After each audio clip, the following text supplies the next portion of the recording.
Hello and welcome to Asylum Atelier. Welcome to Creative Discourse. Welcome to my studio. I'm happy to be here again. I'm streaming live. Hopefully today it's going to be an awesome day for painting. I feel kind of excited to be here and paint today because since last Thursday I was just running between making sure that everything is ready for the trip. It's time consuming. There's a lot of moving parts, and it seems like it's going to be postponed for a week because for some reason I was not able to get a airplane ticket for myself. Actually, there are some issues and so on and so forth. I don't want to bother you with that because that's not why we're here. So instead of planning on leaving on 1st, at this point I think it's going to be 8th of April. So we will have one more week. Still at this point, painting that I'm working on right now, it's not traveling with me. I think it's at this point, I don't know. At this point the information is if you want to risk it, take it with you. I think that every company or airlines that are flying to that destination that I need to go probably knows about my email and my phone number, so they stopped even picking it up because nobody wanted to actually, not nobody wanted to, they don't know, nobody knows what's going to happen. So probably for safety reason and making sure that there's painting is not going to disappear or get lost in the process. The safer route would be the safest, actually. The safest route or the safest decision would be to just go without the painting and then push as hard as possible to paint.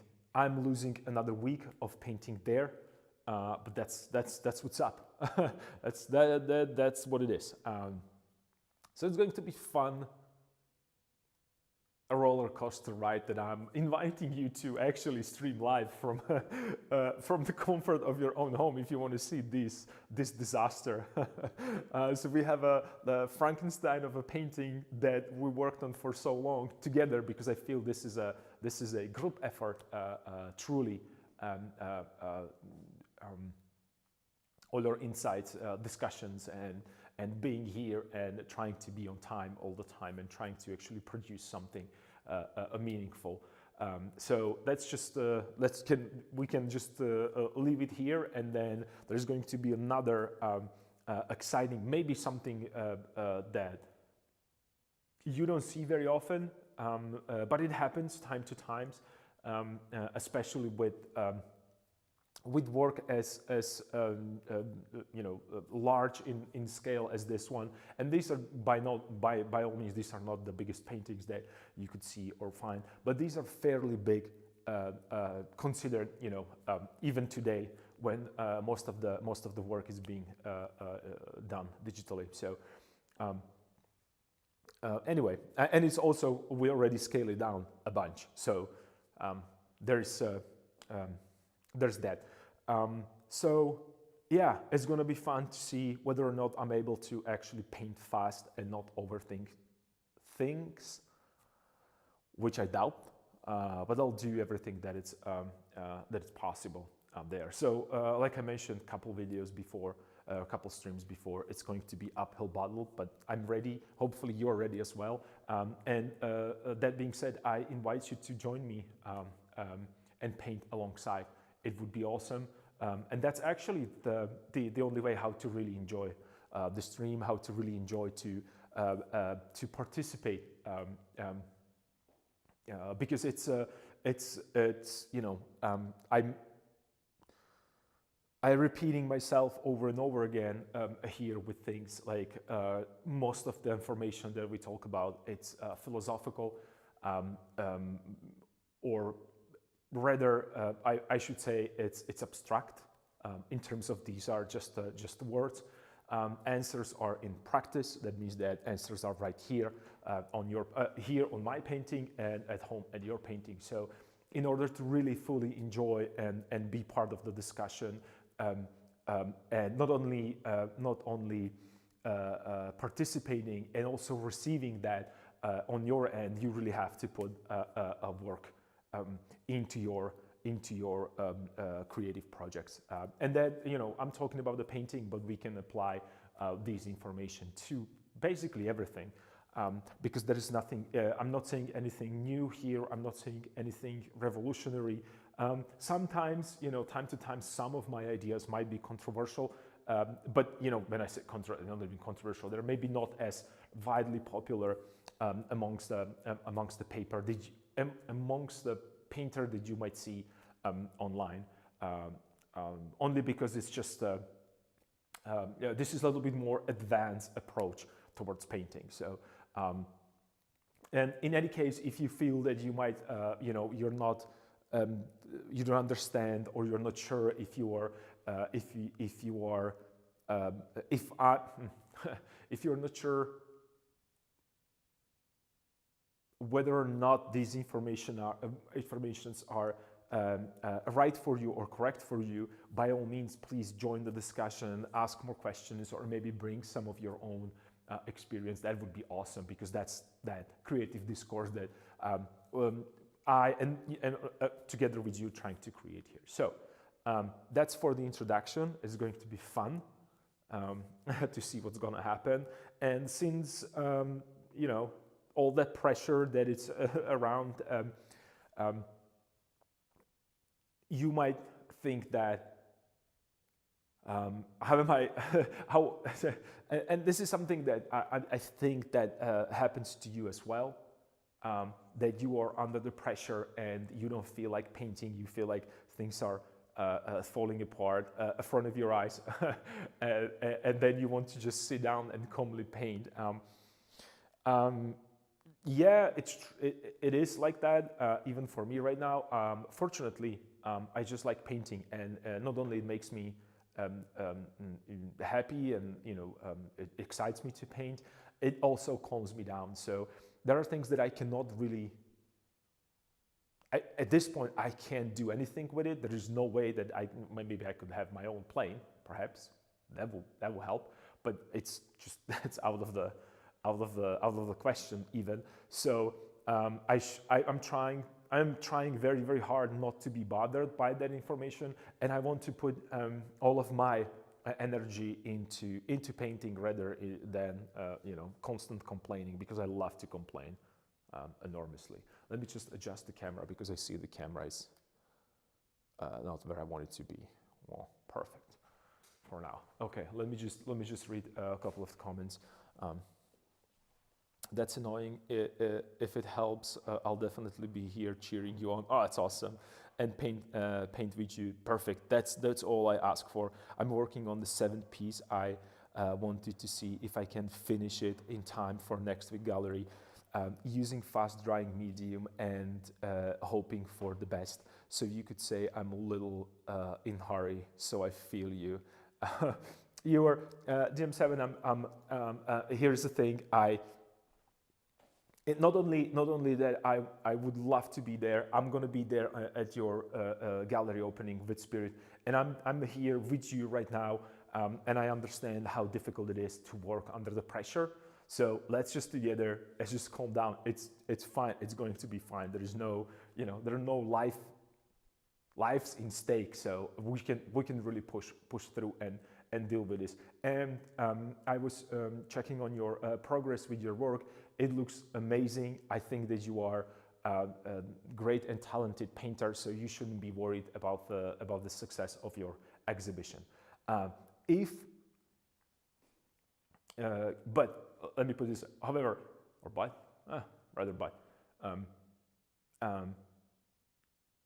if you want to go and move. Let me rephrase that. If you are, and I think that you are very similar to my approach, or my thinking, or my school of thought, is that you will never be satisfied with your work. So if you want to improve and if you want to go further, you know that I'm still here and I'm going to be here to make sure that I can get you as much or share as much information as I have about painting.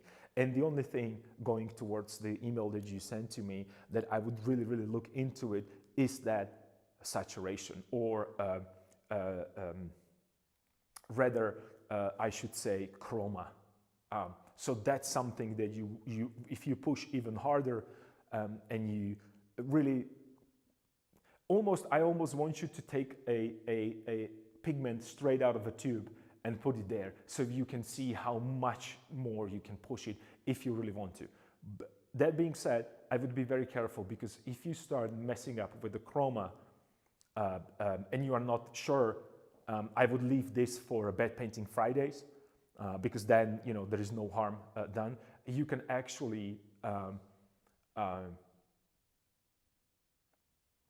how would I put this? You can disrupt your values because, like I mentioned, working with chroma, even something that that might look darker, or something that is darker value, by applying a high saturation might actually reflect or attract more light. Therefore, it's like when you're looking at yellow pigment, and then when you're, I mean, this is going to be like extreme simplification. It's like when you're looking at yellow ochre and then you have a polished gold next to it. They might be the same value, but the attraction, or that chroma, that kind of a bling bling kind of a thing, it's just, if it attracts crows, trust me, it attracts us as well as humans, shiny objects. And that's what chroma is. It's that shine on top of existing value. This is extremely simplified version of that. Yeah, I get what you're saying. I was trying to capture the misty morning. Also, I wonder if it's due to oil drying out. I see a lot of sinking in issues there. Not sure why. Here's the thing. Sinking in is actually sinking in is going to be problem always. That's why people trying to keep consistency with the pigment. However, we talked about Nikolai Feshen, and he actually used this into his advantage, and that's what I'm trying to do here as well. Me probably never talked about this, but I don't varnish my paintings necessarily. Why I don't varnish them? Well, that's a good question. I've never liked that kind of a glossy, shiny layer on top of it.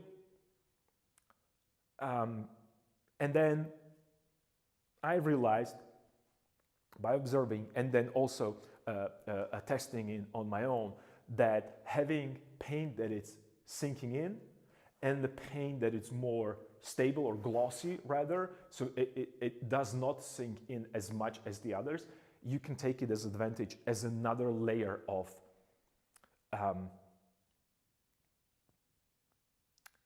like we talk about value, saturation, opacity versus transparency, and this is another kind of improvement on top of that. And I saw this in Nikolai's Feshen work, and I really, really liked it, because he could actually, he also understood the difference between earth tones and the cadmiums, or the artificial, or not artificial, there's more I want to say more poisonous, but stronger pigments, right? And he actually used that in his advantage. It's really nice to see this happening, that there is still, even at that level, then, we talk about Rembrandt, and then how can you, how can you top up a Rembrandt? Well, you can either paint better than Rembrandt, which is, I think it's borderline impossible. But I'm not saying that it's not possible. It's really, that's uphill battle for sure. But also, When you look at that, fashion took that, all the knowledge, and add a little bit, just a tiny bit, which kind of, when you think, it's a whole nother layer of complication that you have then in your paintings. That's why when I said that there is a painter that used a zinc white in the preparation of his canvas, and I showed you that canvas. I still have it here because I want to do some experiments on that. This is actually prepared it has a specific way of treating the canvas, and this is extremely absorbent canvas. Absorbent to the point that as you're painting here on top of this canvas, you can feel during the painting process how the pigment is actually being synced in. And when you think about fashion, or when I'm looking at it, by layering the pigments on top of each other, or every another layer is going to be sunken in less and less, because there is a, because you're creating kind of an oil underpainting almost on top of existing ground, right? So every another layer that I'm putting more and more on top of this, it's sinking in less and less because I have more layers, and the canvas is the absorbent part, right? So there's a, and when I'm saying less and less, these are incremental, right? And also will depend on the thickness of your pigment. So that we are really getting into, how would I put this? This is definitely advanced class when it comes to painting. I am not sure myself how these paintings are going to, because there is a problem with his paintings. They are kind of peeling off because of that unstable pigments, and they don't know what to do with it.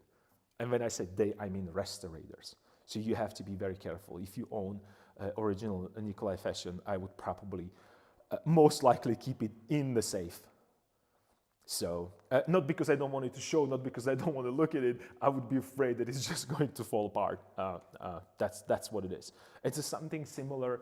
It's something similar then. I'm pretty sure that every one of you heard about the Raft of Medusa painted by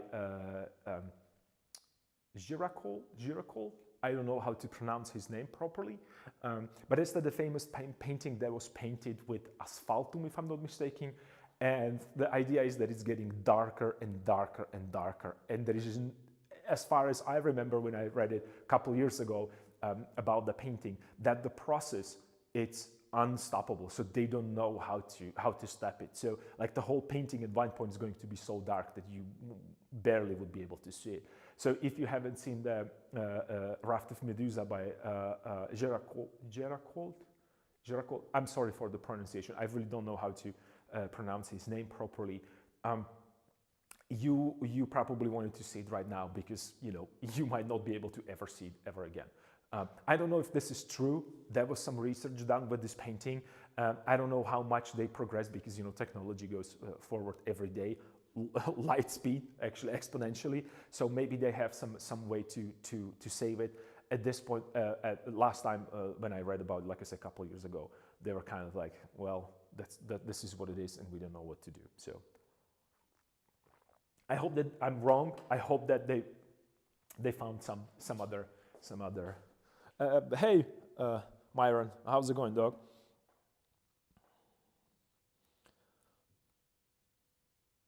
I saw a lot of cracks at Rijksmuseum. Only one that didn't crack is anything that had been painted on the copper plate. And this is actually, that's an interesting thing. Why do you think that copper plates are still okay? This is actually an important part, and that's what we are doing these days right now. Except we don't use copper, we use aluminum or aluminium. That reminds me another artist's work that suffered a similar darkening problem. I can't remember his name. He's French. Well, there was that industrial revolution, and when you really think about it, till the industrial revolution, we kind of had Renaissance, and then we had Baroque, and then we had classical or classicism, and then it was like Rococo, whatever. It's just I don't. I should I should have go and name them based on the progress, but that's not what I'm trying to say. Between, I don't know, Renaissance was 100, 200 years. Baroque was 200 years, because the information, while it spreads, and then, you know, the influence and, you know, the style, it took a while. When the Industrial Revolution kicked in, people started to experiment with pigments that they haven't used before. And people kind of, you know, venture out from the classical schools, and, you know, because paint became widely available, and you know, middle class get a little richer, so people started to paint as their hobby. There is a lot of great painters that they just had no idea how and what the pigments are doing in terms of like that.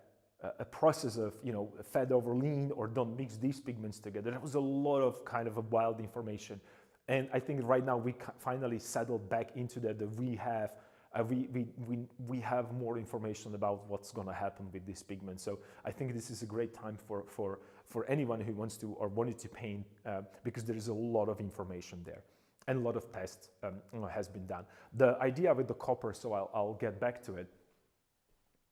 Gustave Courbet, of course. It's a similar thing. There are paintings that, because of the pigments they were produced at the time, they were toxic. So what they're doing, they're kind of affecting everything around them.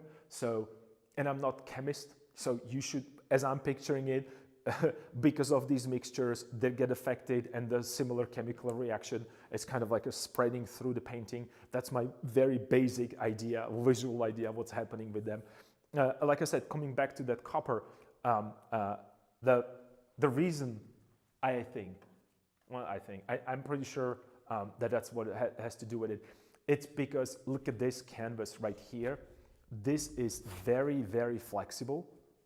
So I can actually move it, and you can see that but you can see my hand underneath this. You should never done this with actual paintings on, because first of all, copper, it's a flat surface and reacts, and it's strong. It's not flexible. Canvases are flexible. When the pigment dries, it's not flexible. It has a little flex, but it's like really, really tiny flex. So these cracks are usually by mishandling a painting. And by mishandling, I don't mean that you are throwing it across the room. Paintings are really, really sensible to moisture and temperature. So I remember that when I was in the United States, their main museums, they all have the same temperature in the room. So it doesn't matter if it's in New York or Arizona or, I don't know, California, where it's really, really hot. They always have to be in the same temperature, because rapid changing temperatures back and forth, it's shrinking and then expanding a canvas. It's almost imperceivable for us, but that's what's happening underneath. So, and the canvas, because it's alive, it's a living, it used to be alive, it was a plant before, so it's actually degrading as well. So another thing is mold and other stuff that is going to get into it. So that's why copper is super stable, it's flat, and it does not really, I mean, it's being affected by temperatures, but they have to be way higher and way lower. So that's why it's way more stable to paint on the copper. Today we're painting on a specially treated aluminum boards, which are probably, they're going to be here forever. So if you have this kind of aluminum board, depends on if you're British or American, it kind of, if you follow the proper fat over lean recipe, your painting is going to stay here without no obvious issues for a couple hundred years for sure. Unfortunately, these are expensive materials, so you know, if you want a sheet of aluminum that is treated properly, it's going to cost you way more than the canvas. I don't even know how big of a sheet of aluminum treated you can get before it's get difficult and wobbly, and I don't know. I saw only a small one, so I don't know.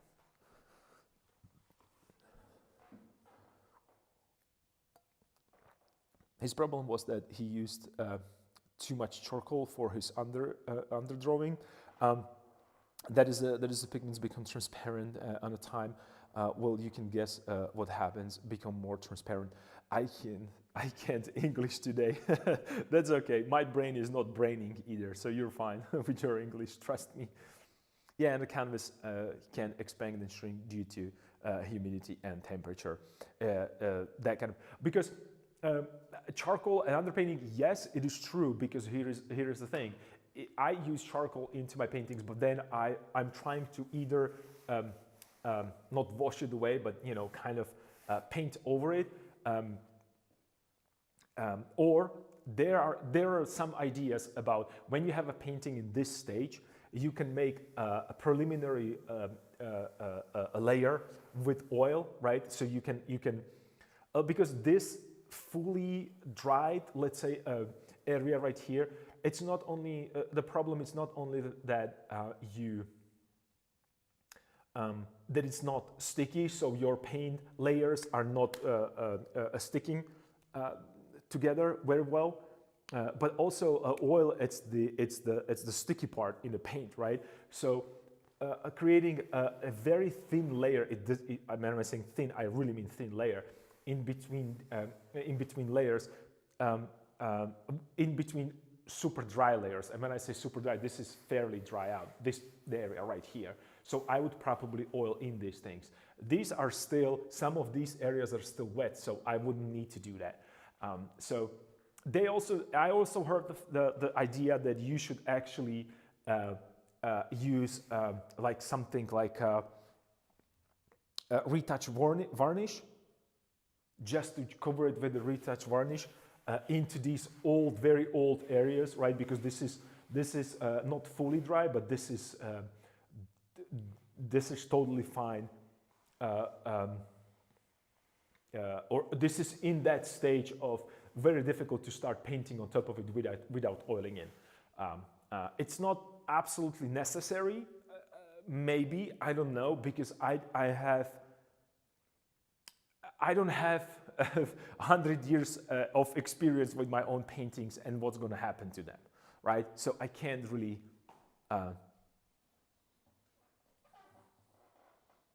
You said it all. Yeah, well, this is something that is really difficult to know. Because there is so many factors. Let's say you are painting with the environment that is humidity, it's lesser and it's more humid here, for instance, because I'm inside the old building, right? So these paintings are more susceptible, or what would be the right word? Well, I have a higher chance to acquire a mold because of the humid environment, right? For instance. Where it's dry. In other cases, when you are in a dry environment, like extremely dry environment, then your wood is going to start warp, because the moisture is going to be sucked. So your canvases are just going to start. There is going to be a tension in some areas, right? So you can actually find some tears in the corners, because of the stretching of a canvas, or the stretching of a canvas with a wood underneath, right? So there is so many things that can actually influence, or not influence, they're part of these problems. That's whenever I'm talking about paintings, it's still alive. It's going to move. It's going to, the pigments are going to introduce to each other, and it's easier to see it with watercolors or acrylic pigments, because, and you might have the same experience that I do, that as you apply the pigment, it's shiny, it looks nice, it looks correct, but then as it dries, it loses its shininess, it loses a little bit of that, even the value when it comes to this. And that's why you can, I think I saw right now, because I'm painting with acrylics more and more, just to get, because I got excited with acrylics, because of that bananas video that we did together, or stream. So I know that you can buy some additives, or you can add something shiny or glossy to your acrylic pigments to make them glossier, to stay glossier after drying out. So something similar is happening here. As the oil dries and the pigments kind of settle down, you can start seeing how interacting with each other a little better, or more realistic, I would say. So let me jump into painting, and as always, I'm just going to analyze this a little bit. And I was analyzing it, and right now you can also see the difference between what I was talking about. I have areas right here that are glossy and shiny, and then I have areas, and this is almost dry. It's because some of the mixtures here I used, remember, I went a little bit shinier, so I used a little bit of cadmium, I used a little bit of the cobalt, right? So this is the shinier. Plus it mixed differently with the medium, where just the earth tones are really kind of desaturated here, right? It almost feels that way. And I like to use this as my, as a part of that experience, because it creates another layer of that illusion, or something else that I can work with, right? So I'll start painting as well, even though I'm not sure how it will go. My brain's still gone somewhere in Rijksmuseum. That's I think it's gonna go awesome. Not only I think, I'm pretty sure it's gonna go awesome.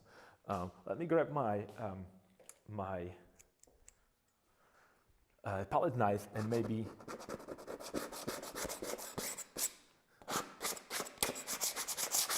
clean this up a little bit.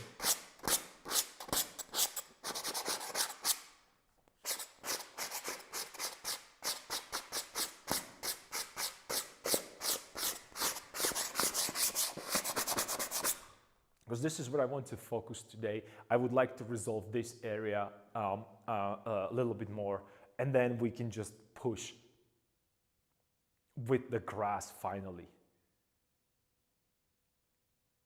Or environment, right? So I'm going to be working more with the details and designing details. So that's what I would like to. And also you can see that I have because I threw away the previous experiment that we had, but this is what I did. I put right now the fresh new, and I don't know if it's visible enough. I'm trying to show it. I don't think it's going. We will wait a little more. So we talked about. Oh, there is visible right now. When it's something darker underneath, it's actually worked. So you can see slowly. I put the dab of raw sienna there, and you can see how the oils are actually spreading around a little bit. So the napkin is starting to suck the linseed oil from the pigment, and you can actually test and see how much of additives or oils your pigments have by just placing it on the paper. Of course, this is always going to be just an approximation, and try to make sure that you have a similar size dabs, right? Because something bigger is going to obviously have more oil in than something smaller. So you can test your pigments this way a little bit. It's not precise science, but it could give you at least idea from brand to brand, from pigment to pigment, of how much oil that is that you have to mix it in, right? Because this is another skill when it comes to preparing your own pigments. If you buy a raw materials, right? So you have a pigment, you have your oil, and then you have your stone that you slowly are mixing it or grinding it together to a specific texture that you're looking for. So I'm just gonna go there. And I worked on that portrait right here, the small one in the background, which is totally fine as it is right now. But we can go there and we can actually, maybe I should place this figure, because I feel we have 1, 2, and this guy, it's kind of a, not necessarily end of a composition, but it's end of that, because I don't want to have him here being end of the composition. I want to incorporate him into the darkness that is there. And when I say darkness, I don't mean that it's a dark clouds or darkness coming from behind. It's the dark value that I place there, strictly for compositional and design reasons. No other underlying. It's not. It is actually what I want you to do. Is to think whatever you want about that. And I saw people that came to studio and were discussing a painting. Is that some of them, they see dark clouds and they're bringing light, which is the enlightenment or the language, knowledge. Some see that this was some people saw that this is actually a storm that is happening in the back, but they kind of struggled, and this is behind them. Right now they are finally here and arrived with the situation. Someone thinks this is a dark forest that they had to navigate through. So there is a lot of interpretation that you can use, or and I don't want to spell them all out, because that's part of the beauty of that painting. And we actually hinted it at the beginning. We talked about yours experience, DM7, with the syndics of the Drapers Guild, that you felt like they're looking at you, that you interrupted them almost. And every one of us might have a different feeling about this. You might think that, oh, I'm just passing by. Some other viewer might be, oh, they're looking at me because they discussed something, and they're looking at me because they're waiting for my approval that, yes, okay, this is something, or they're looking at me because I entered the room with some new information that they were, not aware of. So there's so many stories that you can create there, right? That's the beauty of a painting. That's what drives you to look at it more and more. And every next time, or every other time that you visit it, or you will visit this museum and this painting, you will bring a new set of experience. Right? So right now you feel that you're interrupting. Maybe next time you'll be like, no, I'm giving them orders, right? And that's the beauty of painting, I honestly think.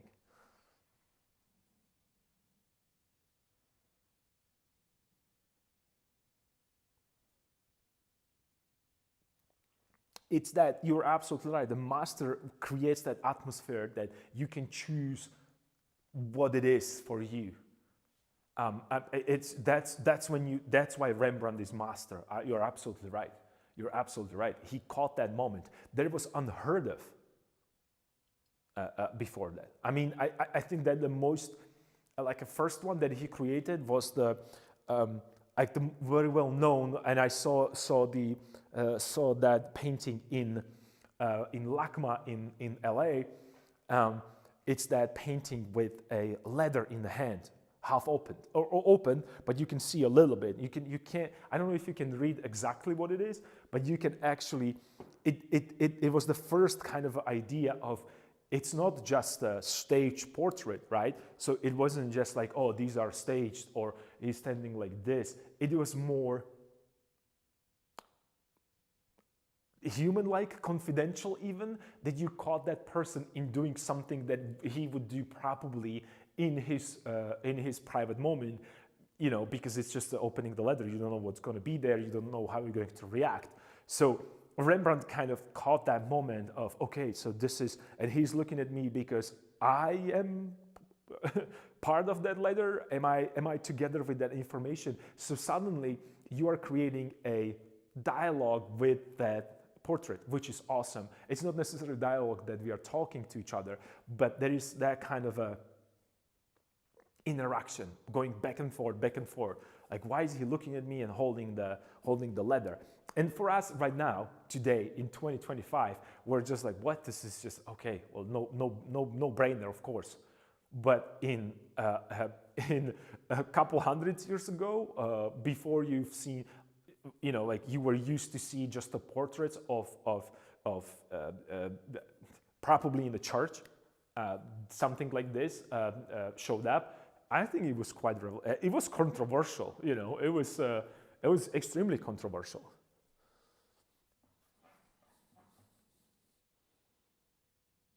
Yeah, and if you think it's amazing in the book, trust me, the effect is 100 times more powerful in real life.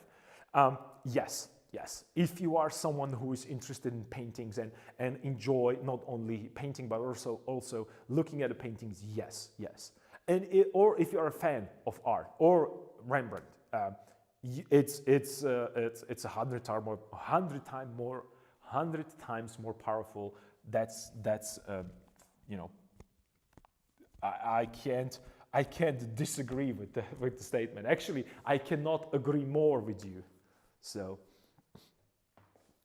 I wish I could live there. Well, here's the thing: you can ask, and this is something that actually they. I don't know. I don't want to say that it's easy to get the job there, but you can be. I think that you could be with no you don't need to have a university diploma to be one of the people that are actually sitting in the room and making sure that nobody's touching it, or like these I don't know how you call them, people that are looking after security. So you could do that kind of painting security in the rooms. I think that's obtainable job without any prior. Like you don't need to have I don't think that you have to have a university diploma to do that job, because I saw a lot of different people doing it. So yeah, that'd be cool. Of course, that would be awesome. I'm actually I wish that in my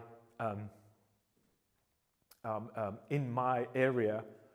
Somewhere, I don't want to say walking distance, but not that it's 200 kilometers away or 200 miles away, like a big museum. I wish I had a museum here. I would definitely apply for that, for sure, for that kind of a job. I would do it for free. It means that you have a free admissions to museums. And thinking about that, you have to pay right now.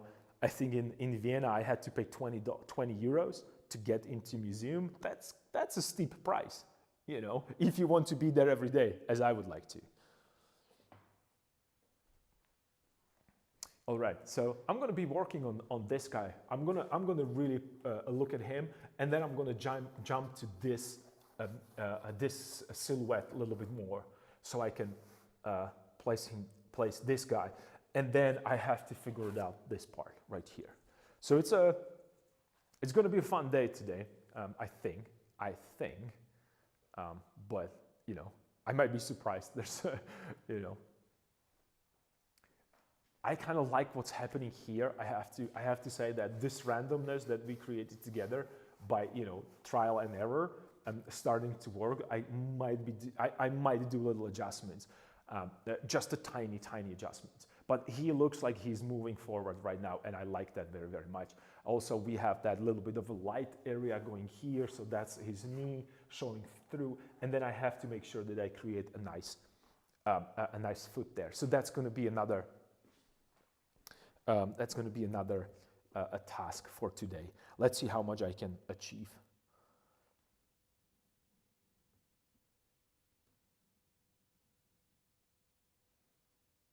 My artist friends heard that I wanted to go to Rijksmuseum and ended up paying the ticket for me as a gift. Well, that's what's up. This is so beautiful. And you know what? It's awesome. If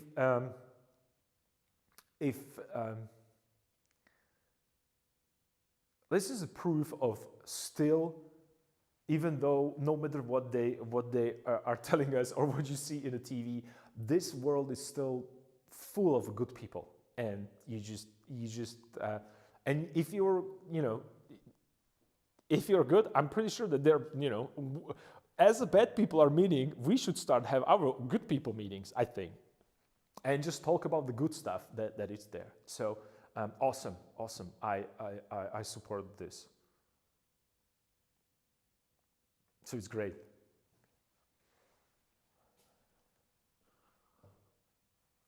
Your artist friend, it's awesome. You should definitely. I salute them, because I'm not sure if it's he or she. So I salute them for their just to being a good person. That's awesome.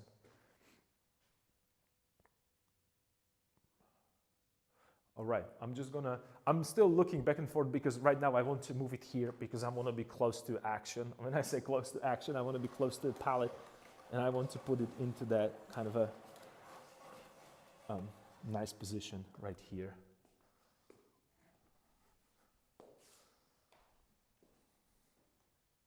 That might be a little too close, I think. Yeah. Okay, maybe here. Yep, way better, way better. And I need to move this a little bit. I'm just trying to make sure that I have enough space here.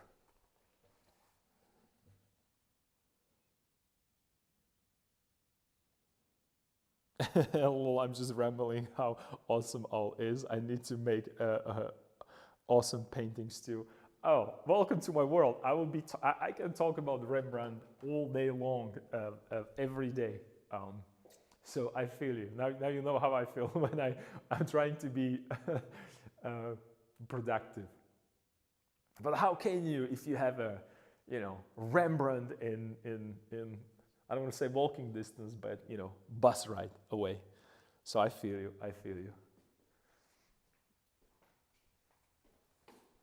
All right.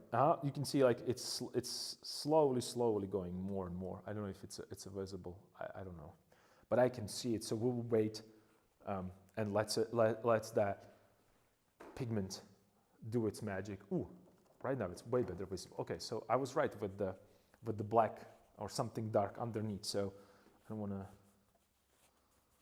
Okay, yeah. So I think that you can see it right now a little better. No, yes. Okay, now I'm pretty sure you can see it. So you can see the little. When I put my finger there, it's just a. So there is this area right here. And you can see that it's like a little kind of an oily stain right there, or spot. So that's the napkin. It's the similar process that what is happening with with the pigment on the canvas, right? And at one point, a canvas is going to be fully. What is happening here? There is not. Oops. Okay, the floor is not level there.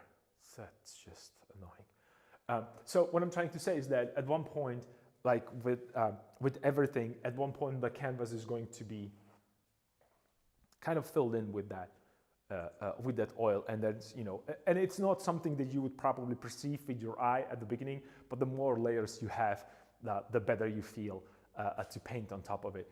I know that there are some painters that swear by the oil ground, and they say it's like when you paint on the oil ground, it's such a good feeling.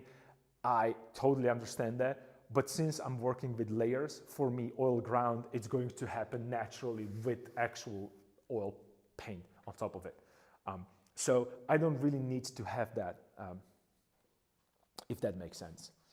I mean, I would love to have that, but it's not like it's not the mandatory thing for me anymore. Okay.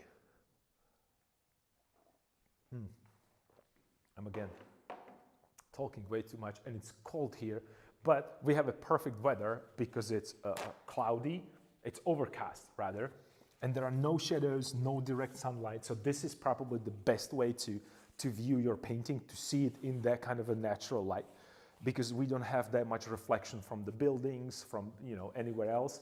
So this is probably the most consistent light for working.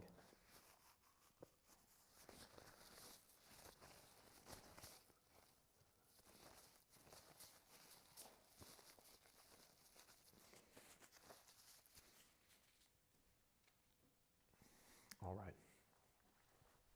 Yep, let's work on that portrait right here that I started with, so I can just bring it a little bit more to, not necessarily resolution, but make it a little bit more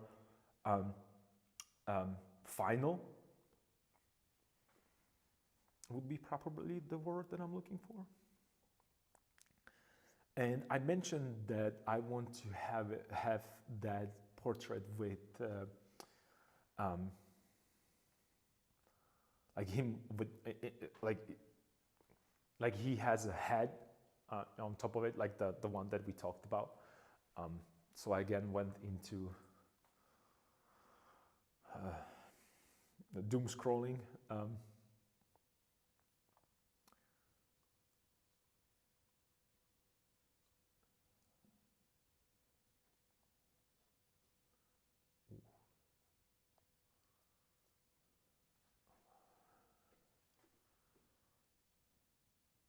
Oh wow, okay.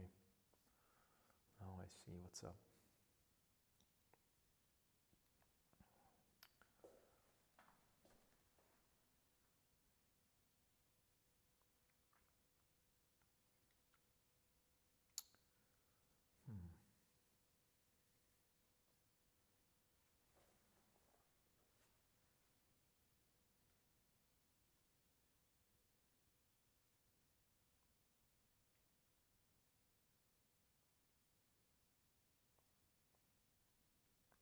Okay, let me go check one thing. I'll be right back, just a second.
All right, I'm back. My apologies. I just went to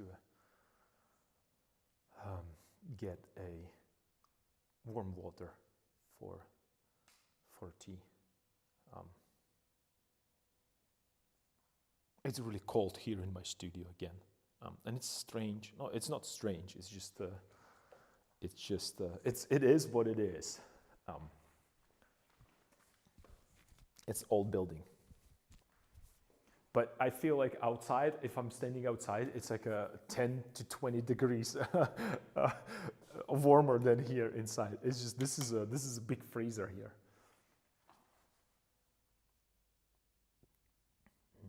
I could use this.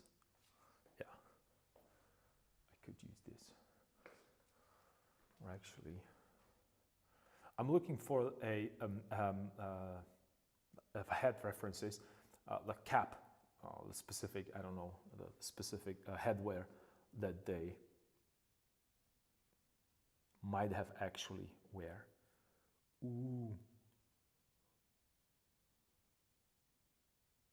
Okay, so this is something that I just saw and it, okay, nice.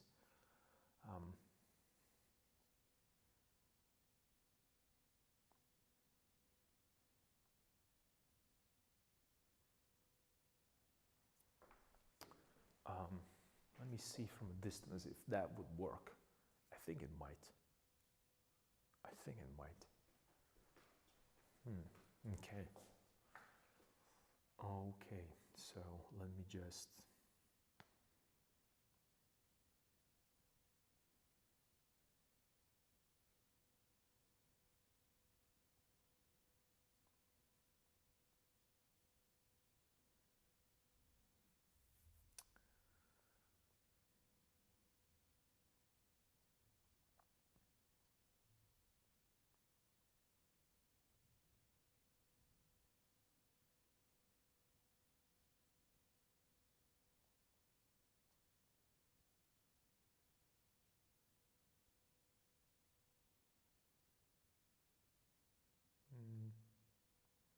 Maybe I should just go with a simple one that I kind of pictured in my head based on the different pictures that or different styles, because there's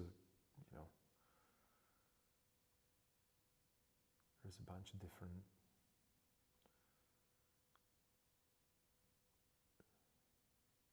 options. So I'll guess I'll just go with the random one.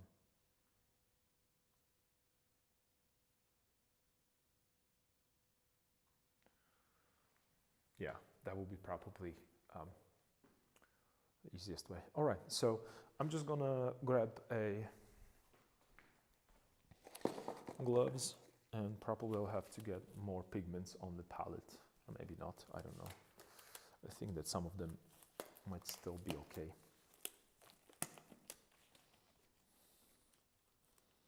I think I will need more of the cobalt blue just for the accents. So I'm just gonna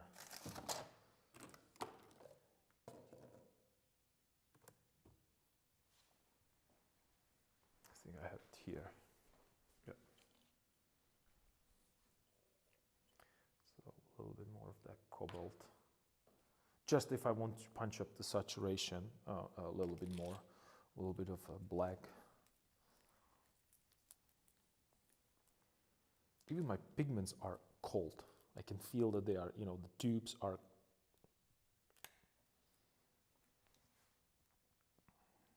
not necessarily frozen, but they're cold. I was not here for a weekend.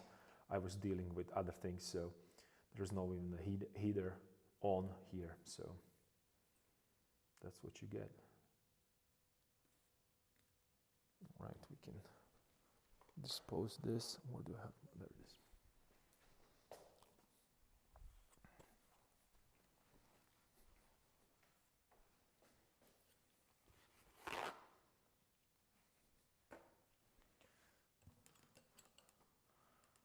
Okay, this one is still good. This one. Okay, there's still something that I can salvage here. Is it my head in the camera? Yeah, I think it is. that much of this, so I think we're good.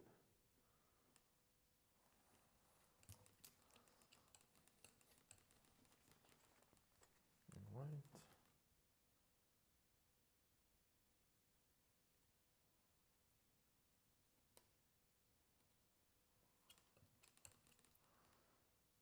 This is still good. Okay. I can maybe get rid of this.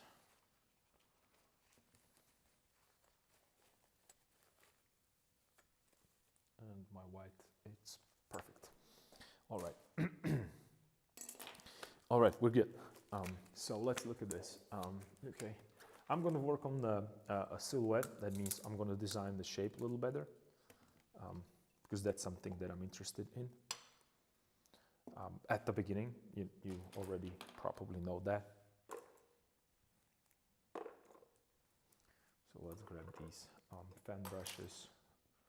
And you can see again, I'm using the old one, destroyed ones, because they're so much fun to work with. They give you so many different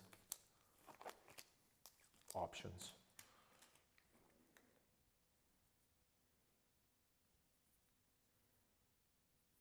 And I'm going with immediately, you can see I'm pushing the highest saturation that I have, because I can use this right now as my guide. Why? Because I want to have a high saturation. I don't want to go into that kind of a desaturated, quote unquote, muddy colors. I can understand how you can work in a cold studio. It's not freezing here, but I've wrapped myself in the blanket so I can paint properly. I guess standing and walking would help move than sitting, which I am right now. That's the key. You are absolutely right. The key is to move back and forth. And I still have my warm tea around. And I'm, you might think that, oh, he's drinking so much tea. It's the same tea leaves inside, and I'm just, squeezing more and more from them. It's just same as I paint, same as my paintings. They're like Frankenstein's.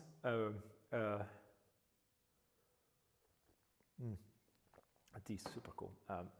I'm butchering that, idea of how to paint.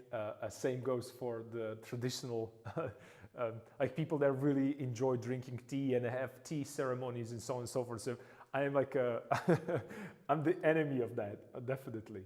Not that I wouldn't like to do that. It's just So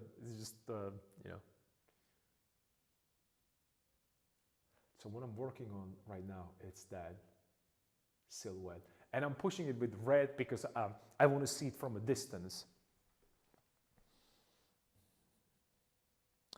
Speaking of tea, yeah, definitely you should have a cup of tea for yourself. It can never go, there is no situation that you would have a cup of tea and it would make it worse. It always makes better, I think. Tea is one of those things for me that it can always make the situation better. It can never make it worse. So if you have a chance, definitely go for it.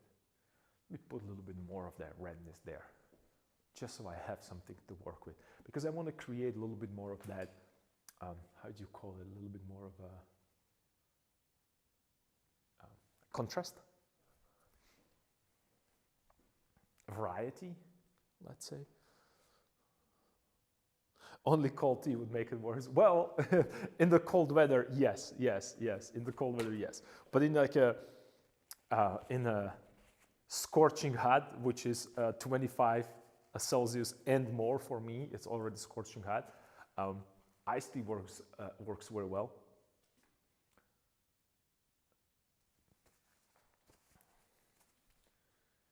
And right now, since I have that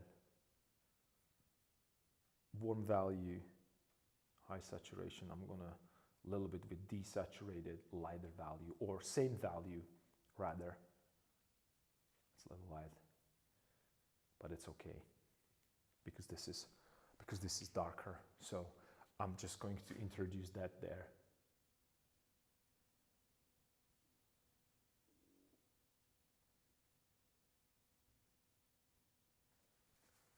Let's see. Cool. So it is and it isn't visible, simultaneously.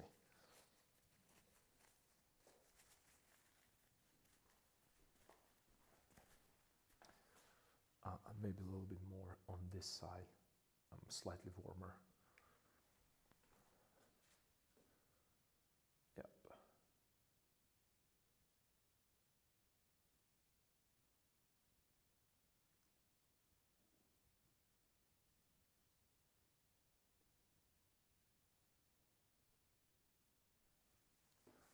Nice. So it's the redness is showing through, and right now also I put a little bit more desaturated pigment. So I have something that you would probably refer to as a broken color, I guess. Could call it that way. And then I need a little bit more of a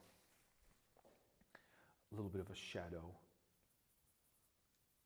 So I'm going to punch this a little darker.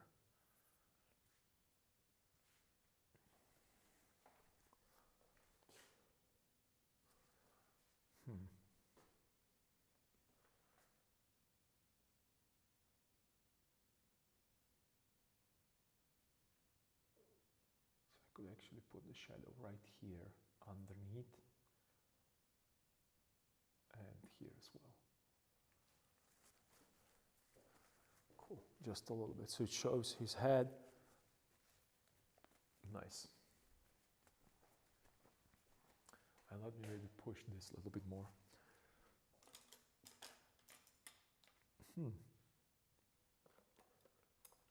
Should I just, well, maybe let's use this one.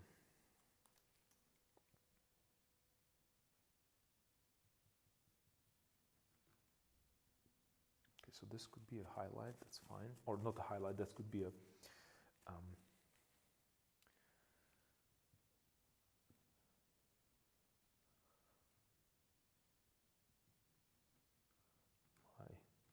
desaturator rather.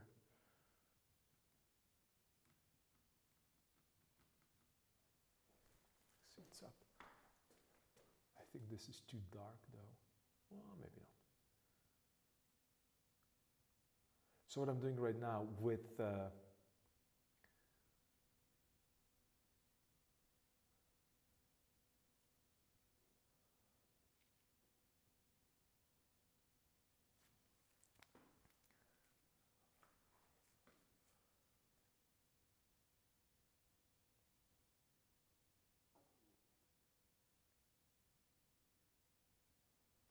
trying to make that, and again, we talked about this, I'm trying to make a face a little bit more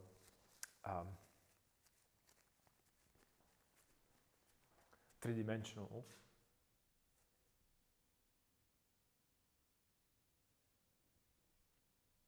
Soft edges, because it's far away from me. And I'm keeping this in mind that I don't want that much detail there. I just want the overall forms to show. And when I say overall, I just want to show the roundness of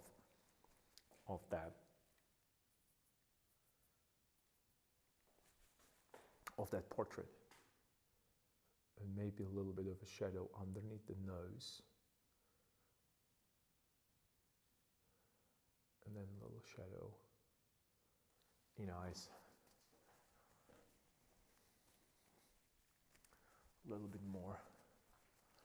I just want to create, or design rather, nice shapes, nice shadow shapes.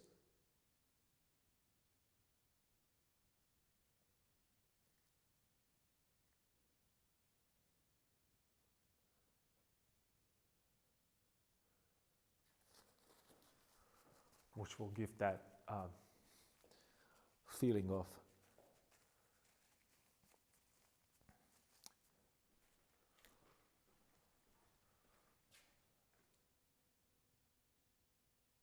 a human being in a distance, or seeing, or looking at.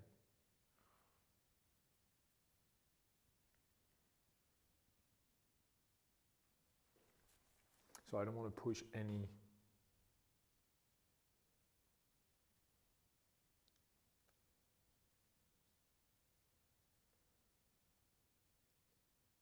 hard edges there. I don't want any like specific detail. I just want to keep it very simple, but still, you know, visible.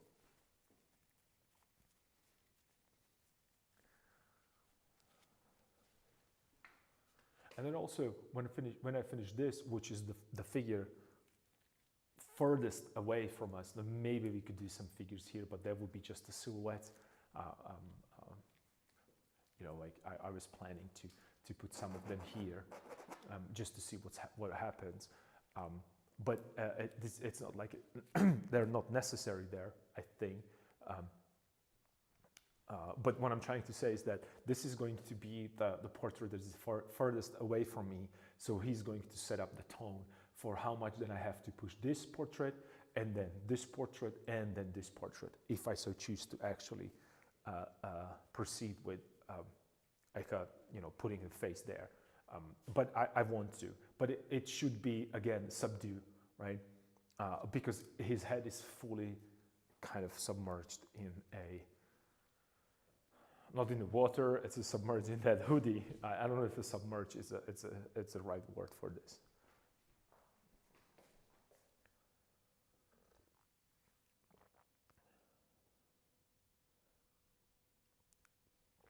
So he looks too yellow right now. So let's get into it with a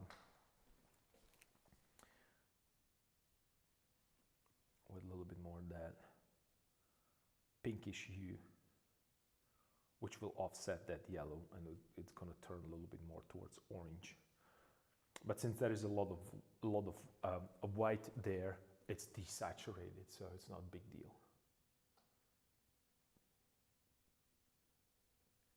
Yeah, way better. The yellow was too strong, I think, for my taste. Or not even as strong. I just went with something that I thought it might work. But again, since the painting, it's the whole thing, right? I judge it incorrectly based on what I already have on the canvas, not something that I saw that's working here for me. And you can see that also I'm exploring and I'm trying to fit it not fit it. I'm trying to make it work on my painting rather than just follow some formula that we talk about. I'm still keeping it in the same realm, right? Which is white, yellow ochre, and cadmium red light, which you can substitute. And I would prefer you using a vermilion, but you know, since we don't have it, we don't have it. So you know, we're not going to cry. And also, I'm adding English red because I use English red as my darker, cooler red. So it's going to turn more next to this pinkish hue. This is going to turn more.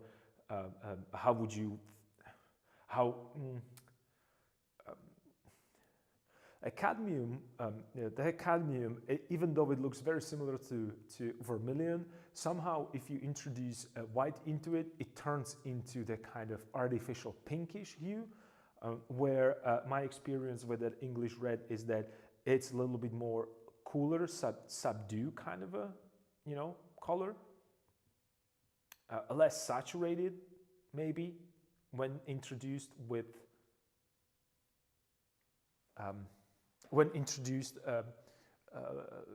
to white. So I like to use that into a kind of a cheeks areas because it creates a kind of a nice transition there, kind of a warmth into it.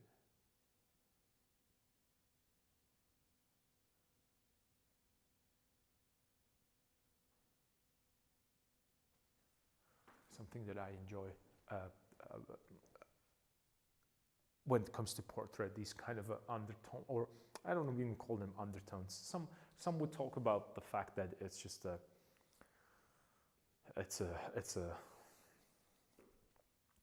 redness from a face being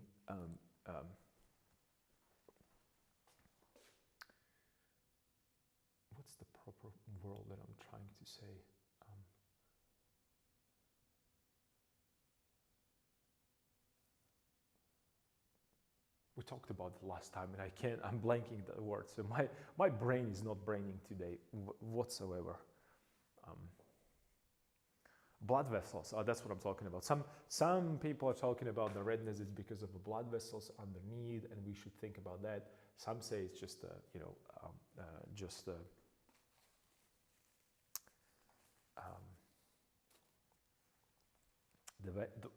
our skin complexion. Some might talk about subsurface scattering. I guess our brains are on the vacation. Well, that's for sure. That's for sure. That's for sure. Unfortunately, mine is there.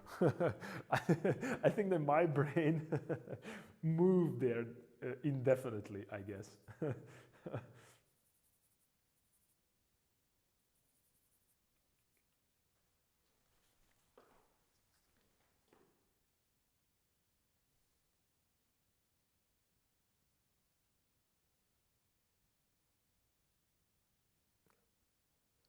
little bit more of a design right here. I'm feeling that maybe the nose should be slightly bigger, because right now the shadow underneath the nose is too small, and I was doing a little research on a typical face of that era,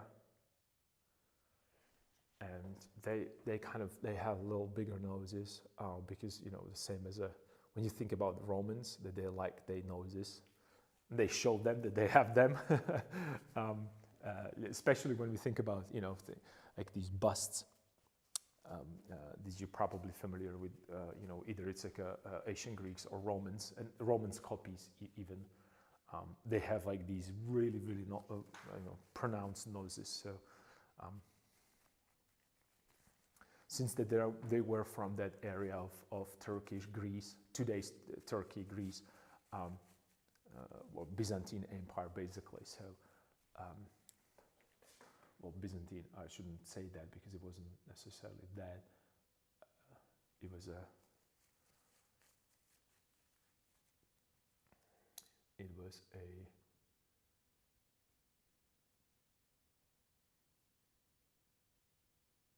or was it the beginning of the Byzantine Empire? I don't remember right now. See, I have to check up on my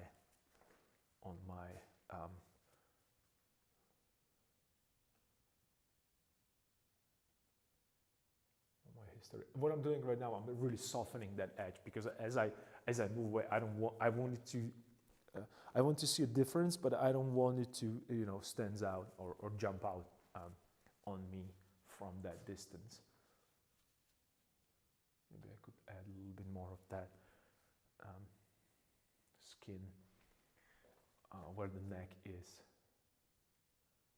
Maybe show a little bit more, so I can show a shadow underneath the chin, which would give me another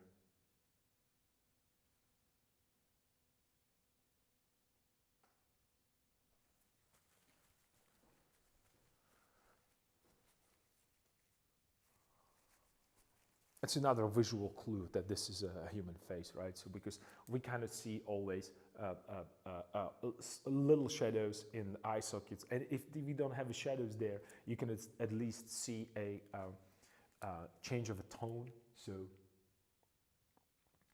trying to push that there.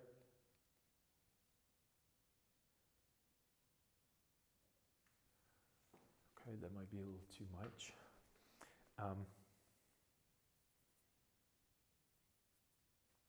Then there's a shadow underneath the nose, and then the shadow underneath the bottom lip,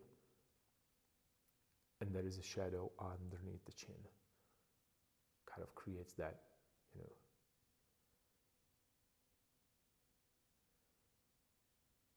human-like features. So I'm just designing them in the same way that, you know, we talked about before. With the palette, you remember the palette, right? So something similar. There is nothing specific there, just a kind of a generic portrait because I don't need more. I don't, I don't need specific features. It's not concrete portrait. It's not concrete person that I'm trying to describe there. But you can see that I use completely different colors, or hues rather, than on that painting, on that palette. And the reason is because I have a different, different harmonies that I'm working with here right now. So you remember, maybe sometimes we can do, or later on, we can do some experiments with this as well, with these, with the question, with the standard question, what's the human skin pigment?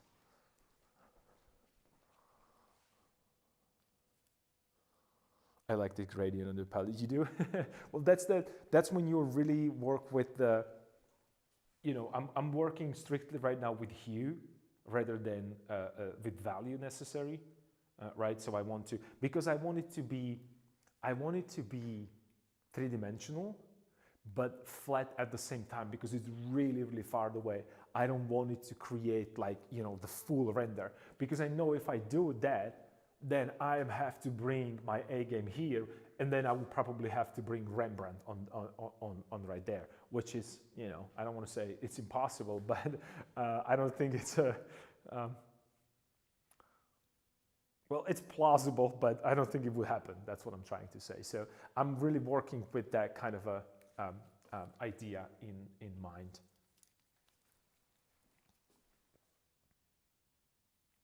And I want to introduce slightly cooler.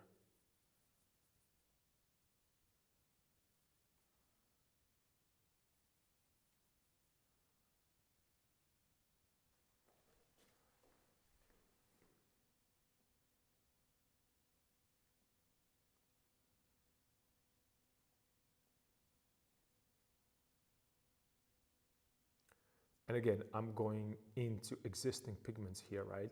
So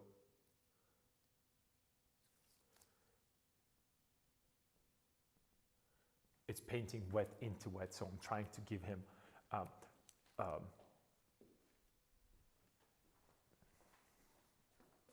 I'm trying to paint it at once, so then I don't have to get back to this particular guy, even though I will, I know myself, but maybe I won't, because I'm going to be painting on again. So I wanted to get a little bit of this mixture, because I need ears, and ears are just,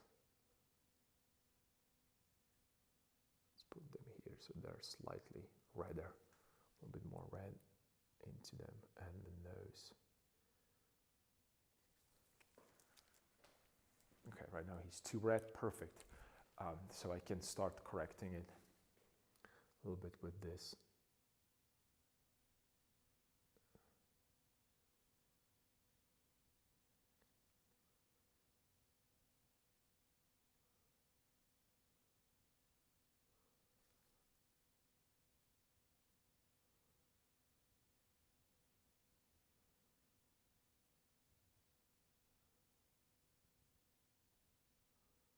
Maybe I could push him slightly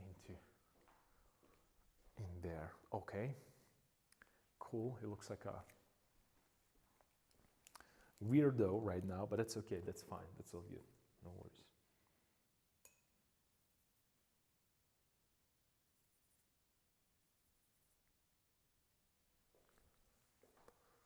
Okay, let's give him a little bit more of that clarity here. I can hit it here and here.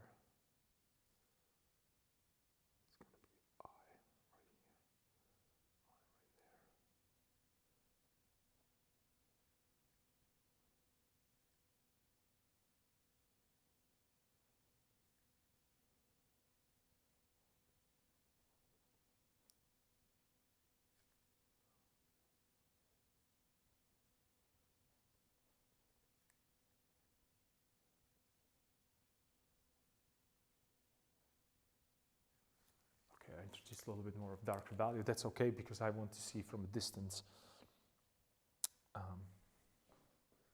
Cool, okay, so that's actually not bad when it comes to size of his head.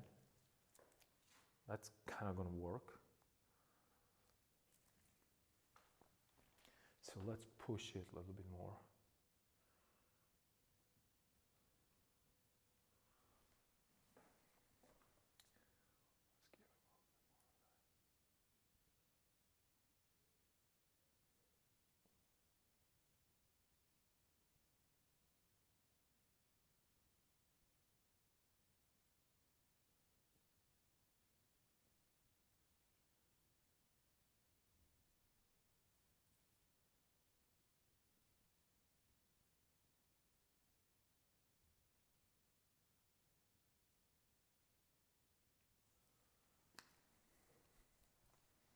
Cool.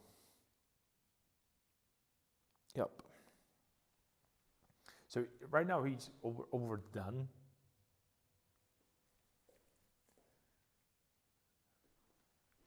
But that's okay because I really need that to see from a distance a little bit more information. Not because I want to keep it there necessarily, but because I want to compare it with the other one. So let's just maybe push this here. And this perhaps could go completely into dark and create a division between this and this. Cool.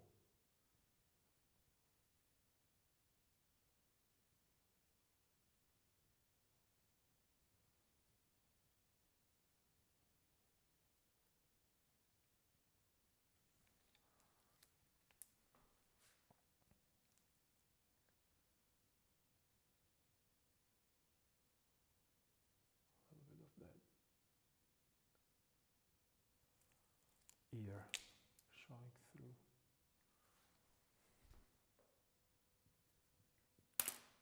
I have to clean my brush because I'm starting to overmix these pigments there. So I need to clean my brush.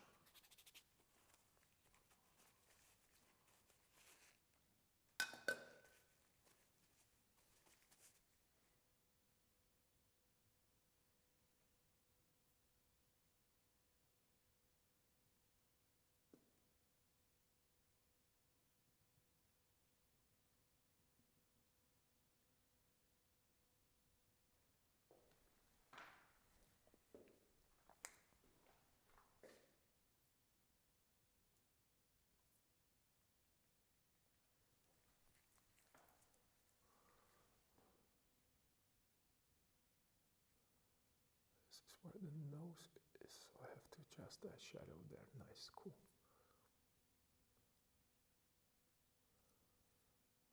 And then softer here where the cheek is. Cool, because I want to give him a little bit more of that. This thing, like, you know, that certain look. That's cool. He looks too dark right now to me because I was drawing with that kind of a dark value here. It's just because I wanted to, you know, I wanted to see how far I have to push it.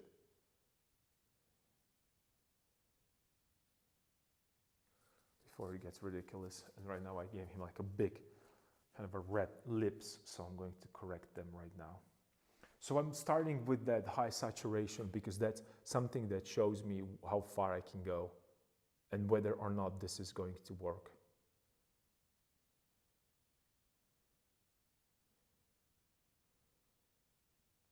So I'm counting on the fact that I'm going to be wrong. That's okay. That's totally fine.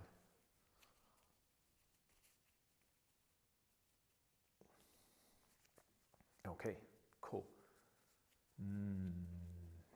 I will get back to him for sure. Just don't want to.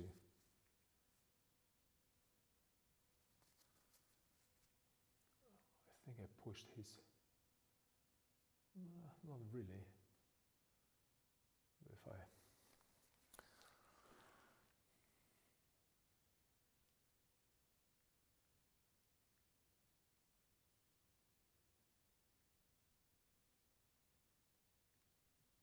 just put a little bit more pigment on his forehead.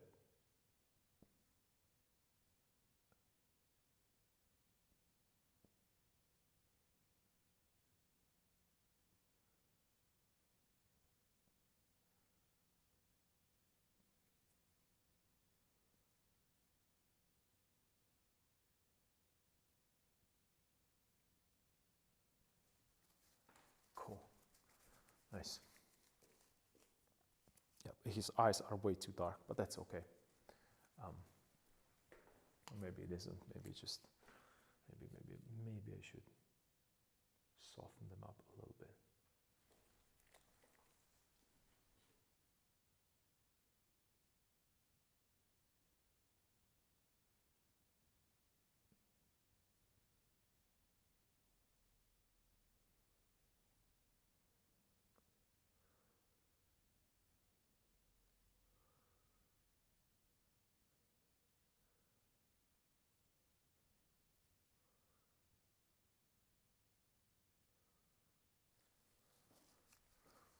All right, yeah, better.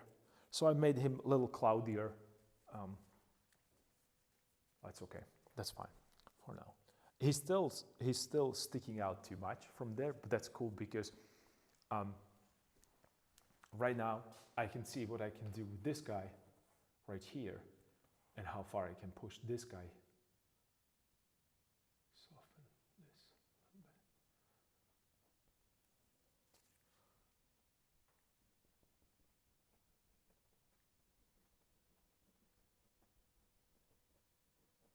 Maybe I could even show a little bit of his shoulder on this other side.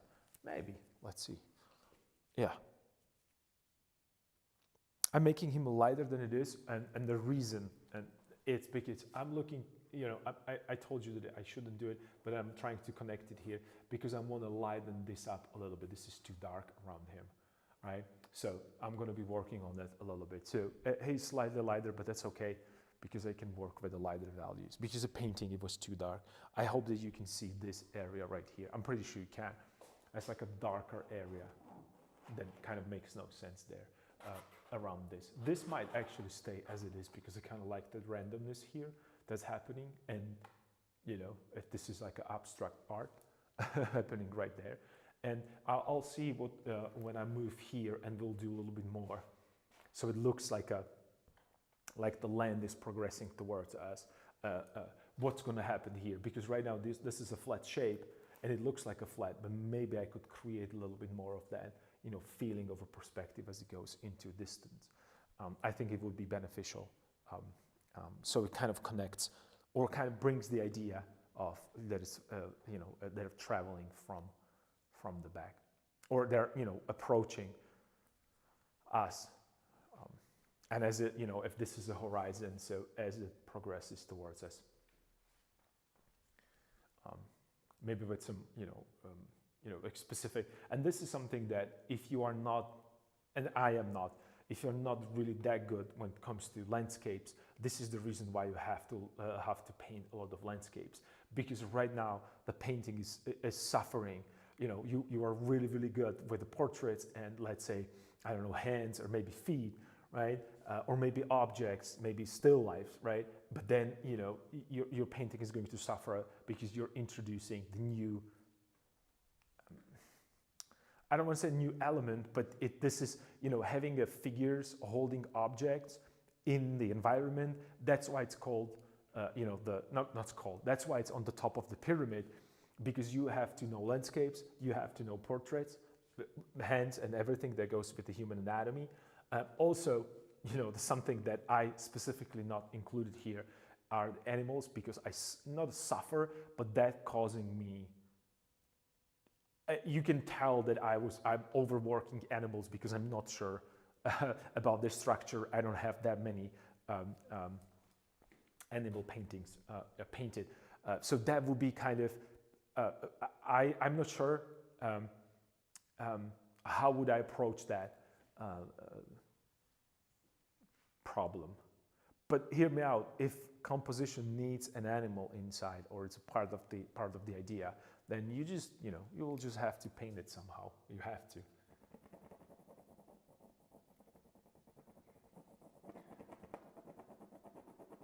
And I think I need an animal here as well, because it was too many figures. But then I realized that, okay, that would be another complication, another set of problems. And let's keep something for next painting, right?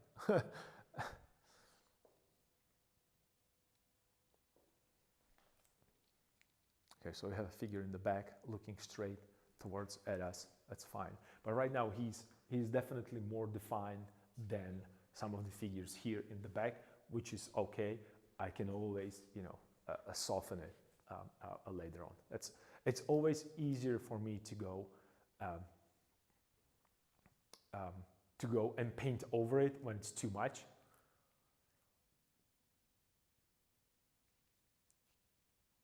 With this particular setup, and I'm controlling and comparing it whether or not it works.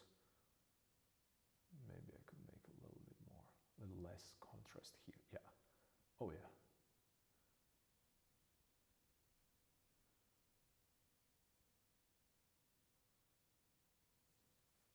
Okay. Yeah, this is better.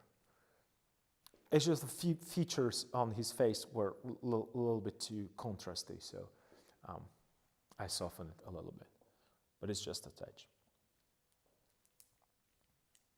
And he looks too pale right now. That's okay. That's fine. Maybe he's sick at the sick of me painting. Let me work a little bit on that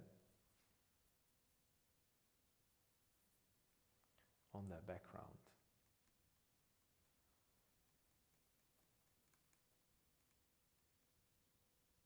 Oh, I didn't bring that.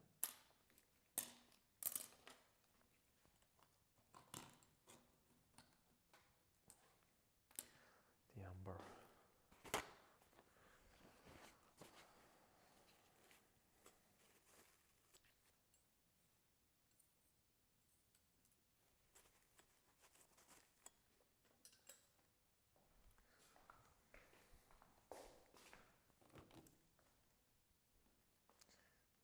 Sienna, and where do I have raw umber?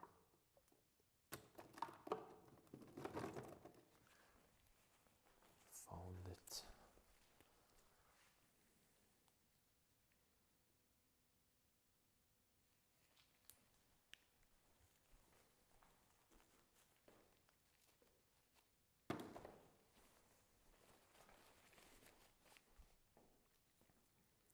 Warm it up a little bit.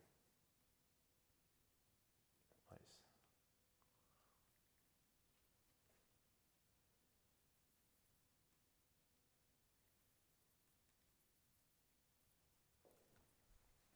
I don't know if this is what was there. No, it's way too dark. Way too dark. So we can go lighter.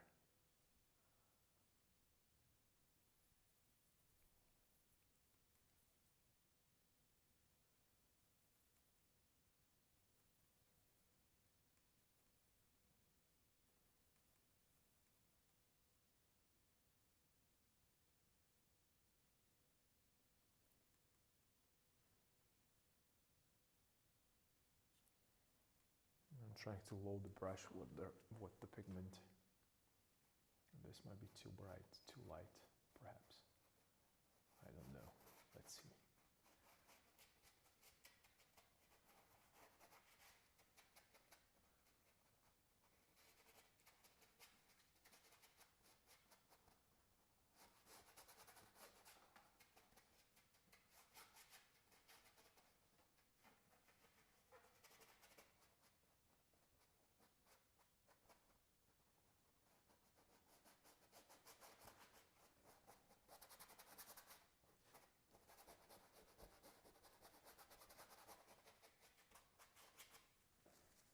What are we doing here?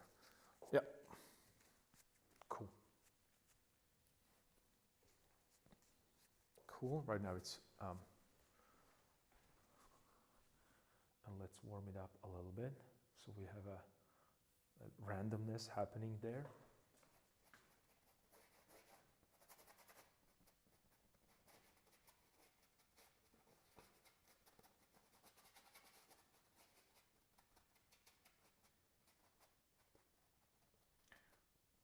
Let's go over him a little bit so he just softens up just a touch. Cool.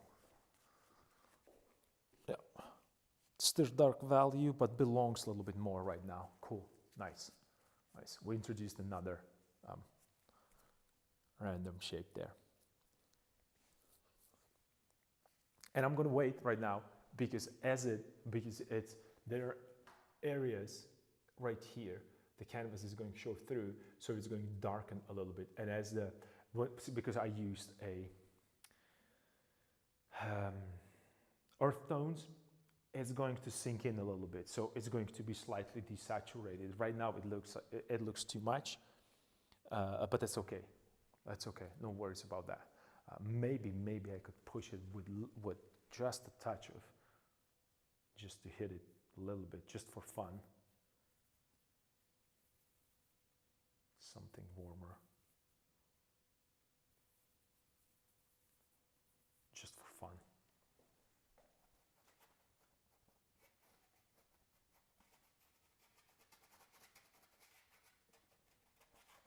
To introduce a little bit of that randomness there.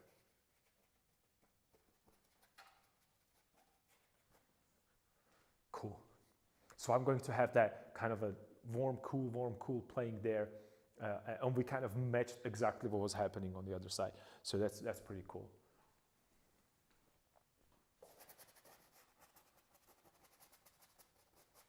So let me maybe push it even more.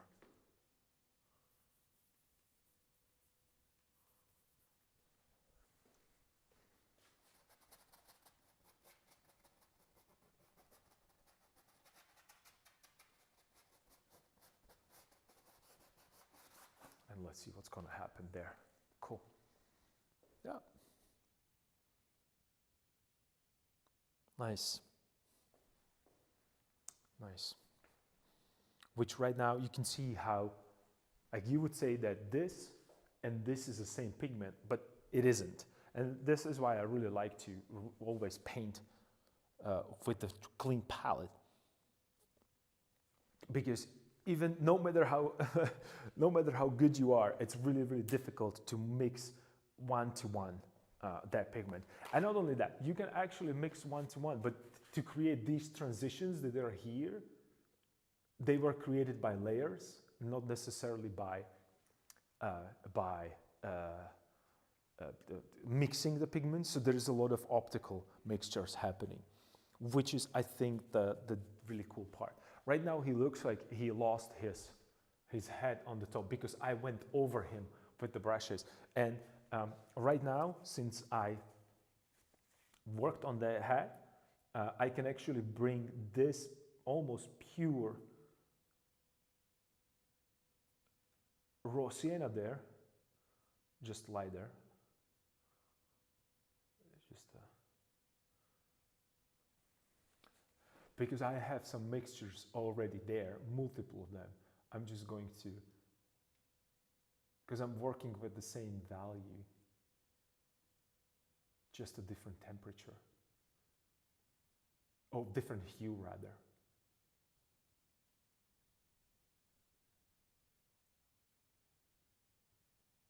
And believe it or not, it's going to show through, but it's going to be such a subtle thing that you have to really get close to see a difference. Or maybe you can see it on the screen, but it might be a little too difficult. Because these are subtleties that's why at the beginning we even talked about that seeing Rembrandt live, it's 10 times, 100 times better than through the photograph, because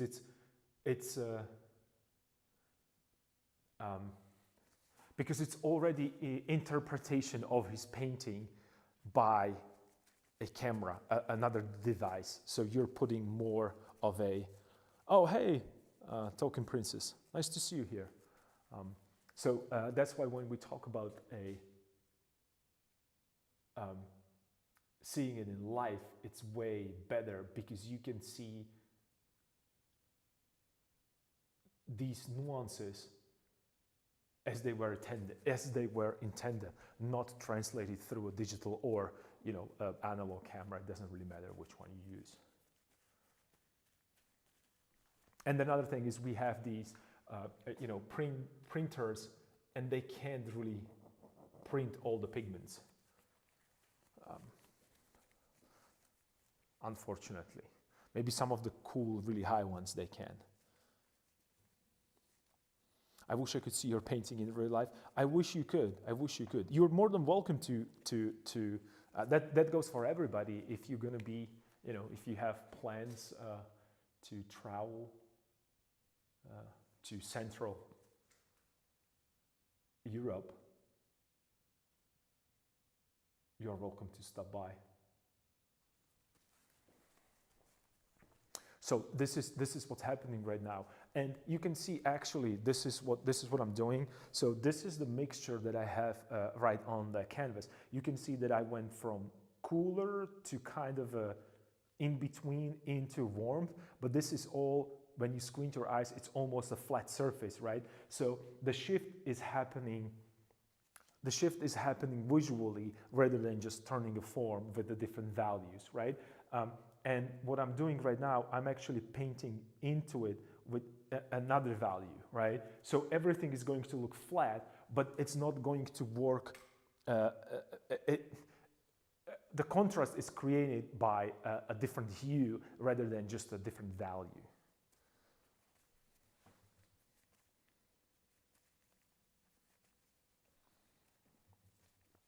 Golden material, silver material, or whatever, like on armor or on jewelry, yeah, they seem to glow as if they were made of gold. But there was just pigment. No way photo can capture that. That's what made me cry too. It was stunning. It is. And you remember at the beginning I was talking about that. I was checking on your paintings. So when you look at that Rembrandt's painting, and when you look at my painting and compare it to Rembrandt, he's not afraid to bring a raw pigment on there, like really raw. And when I mean raw, like not over mixing it.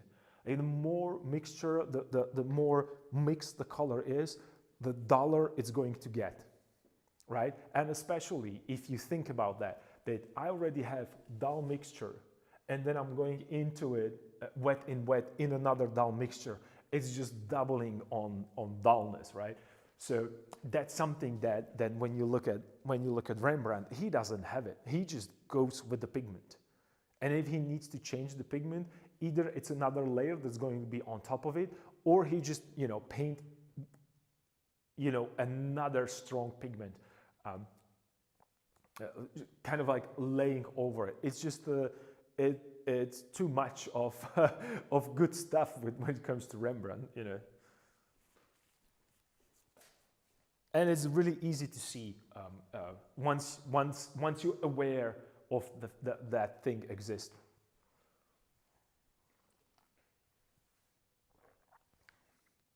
Okay, so we have this.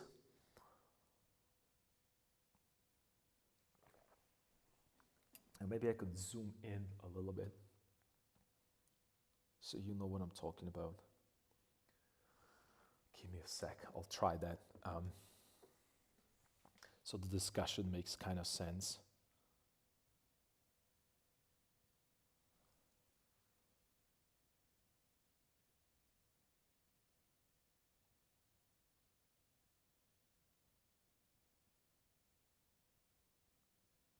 Okay, this is as much as I can zoom in with my camera right now.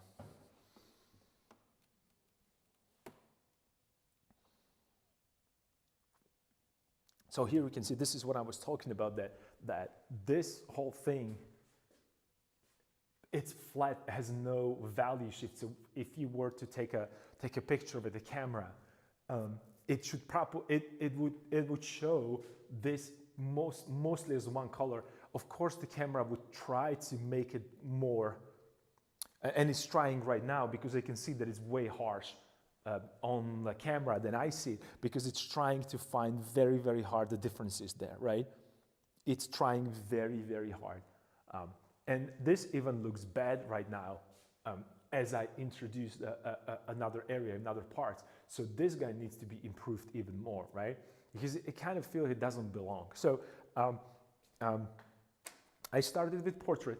I was kind of okay with the portrait. Then I add the background because I wanted to shift it and move it towards him a little bit more. And I realized that this right now doesn't work. It's just it's not necessarily stands out too much, but it is monochromatic almost to me. And it shouldn't be monochromatic. It should be with the color, but the color, it's, you know, relative to what's around it, so it doesn't overpower this, and then, you know, the other paintings that we have behind, right? Because when you, I don't know if this is going to be obvious immediately, but like when I move it, you know, and expand it, I like to do this on camera because it sounds like there's something hidden behind. Let me just do this. So right now it's zoomed properly, and I think it can fit into a screen, almost the whole thing. Yeah, cool. So right now, when I'm looking at it, it does not bother me that much as a unit. I'm trying to check the camera if everything works as it's supposed to.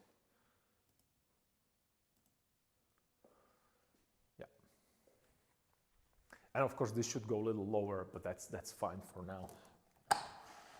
Okay, let's do it. Okay, so and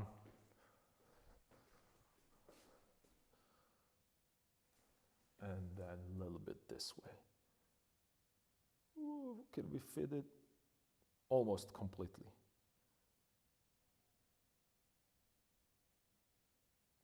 My camera is being stubborn because it knows what I want to do. Okay, right now let's put the palette a little smaller so we can, you know, really examine that, right? So this is where we're at right now. So from that distance and comparing to other, it doesn't really bother me that much, that face. I don't know if you can see it, but it kind of creates a little bit of interest in that kind of a boring section, because look what would happen if this person is not here.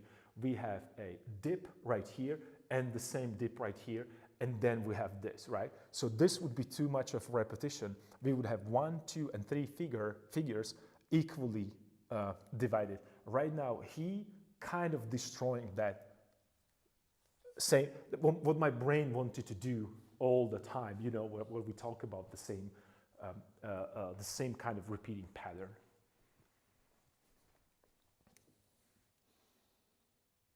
It feels a bit like I can finally sit closer to your painting and bother you a bit more. Oh, please, you can bother me. And here's the thing. It's fun to say that it doesn't bother me. So please, just as much as you can, definitely bring your questions and concerns, maybe ideas. I don't really mind to discuss these. After all, this is a painting discourse or creative discourse. But you can see, and right now the question is, maybe I could push him a little bit more here, just a touch, right? Because I still think that this shape and this shape are similar. But if I push him here, I can maybe show a little bit more of his body, just the silhouette, maybe, I don't know. He seems like a little too cramped on this side, but it's not that big of an issue. It's not that big of an issue. My head is in the way, so this V shape and this V shape would look similar. That's what I was talking about. And I want to move him a little bit towards here, so he would be somewhere like so. I think that will be better. Yeah. So this is what's going to happen. This is what's going to happen. You might think like, oh my God, you just painted it there, and it should be there, and you have a limited amount of time to do things. Yes, I do, but You heard this 1,000,000 times from me, and you're gonna hear it another 10 billion times, that if there is something that I don't like, it just have to go away.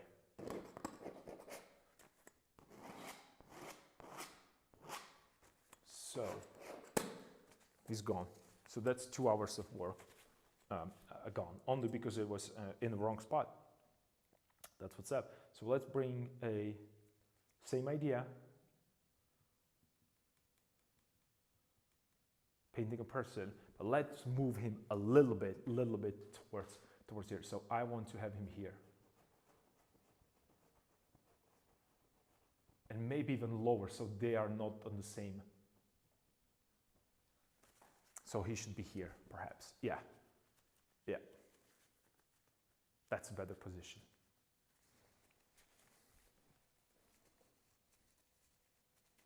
You're crazy? Yeah. Is this crazy? I don't think it's crazy. I just think that we are not used to do this that often these days. And that's what actually true, well, that's what I think. This is strictly my personal opinion. That's what improving upon your craft is. Like, I know that I painted that portrait.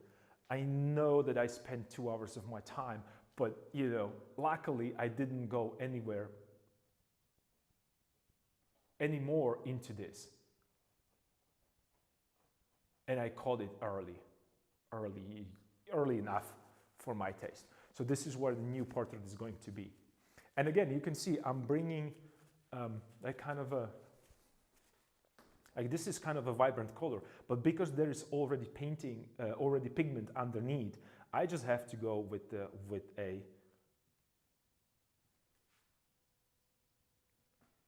almost a straight clean pigment, because it's going to, again, I'm going to paint into it, so they're going to be mixed together, right? So it's not going to look as clean as on the palette. So I'm anticipating the problem with it. Not anticipating, I know that that's what's going to happen, right? And here is the proof of it, right? So I have this mixture and I'm mixing it here with this. Like, look what's happening. Like, it's muddy, right? Not muddy, it's really, really desaturated. But if I take this and start introducing it, it has way more power, right? And then more and more I put it in, the more I'm mixing it with the pigments underneath, right? So I'm somewhere here, then I'll bring it, and then boom, and boom, and boom, and boom. And that's it, that's more than enough. The more I push that, the dirtier would that pigment get. Maybe just bring it a little closer to, because right now that palette is way too small. I'm sorry, sir. There.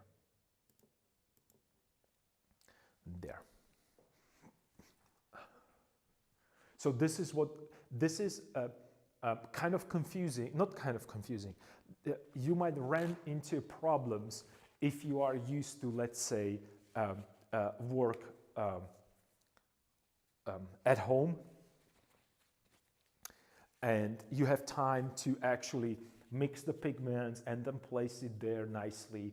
And then if you don't like it, then you can scrape it and start over with the different mixtures. But when you're outside and working, a la prima, you have to, it's kind of, and this is what forced me work with a more vibrant pigment, because as I layering in top of each other, they're going to mix within and create secondary mixtures. Whether I want it or not, that's what's going to happen.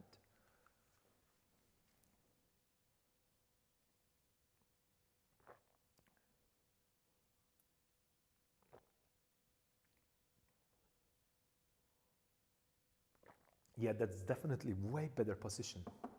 What was I thinking about? What was I thinking? So I'm gonna grab this brush, and again, this is how it looks right now already, that brush. It's being, This means that this brush was working, right? This is a working brush. This is not I want to show my friends how cool collection of brushes I have. Well, that's how I think about that anyway.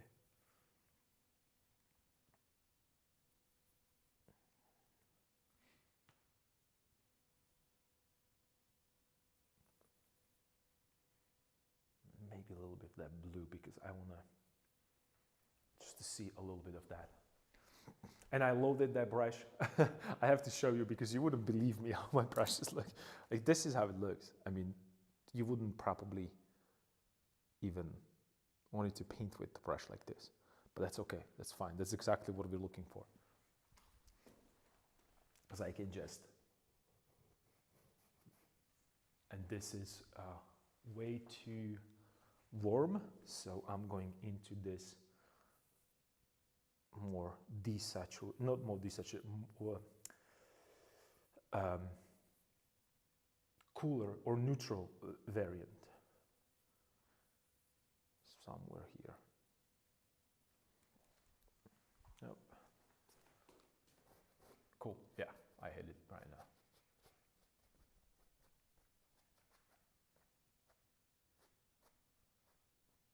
And he's gone.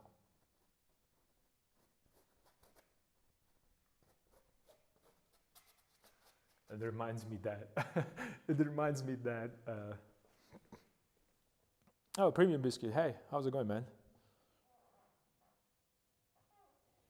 Back to Monday grind. Yes, you're absolutely right. Back to Monday grind. And we started with a portrait in the wrong position, so, and it's gone. and it's gone. It's my reference to a, I don't know if you, I saw like a short on YouTube because I don't really watch South Park. But I saw the short about like investing money or something like that. I don't remember exactly what was it. They just brought the money into a bank and they told them, oh, it's gone. So that's how quickly it can get. You can get rid of it. But here's the thing. Right now, I'm missing that little light value right here. So automatically, that was a head before. Well, I can substitute that with what? With actual background. So this is what I truly believe that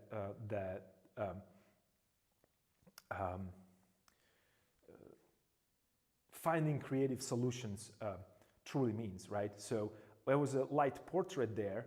So I was thinking about that only as value because I needed something there. So instead of hitting it with the portrait, I can actually bring and create a little more saturated area right here where the portrait was. That's fine by me. Maybe something like this. So I show the edge of the hoodie right there, right?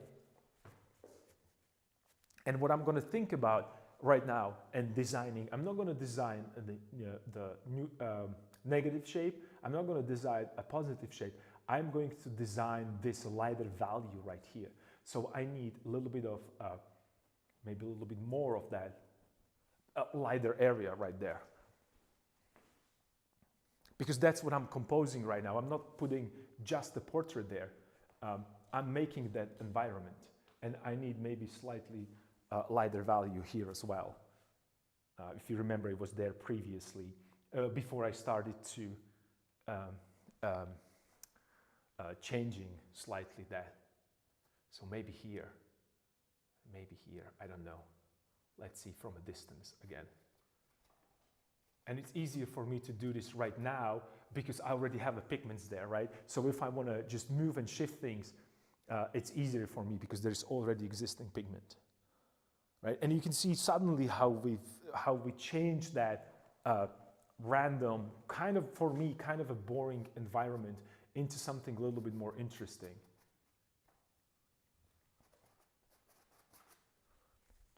Just the random brush marks there.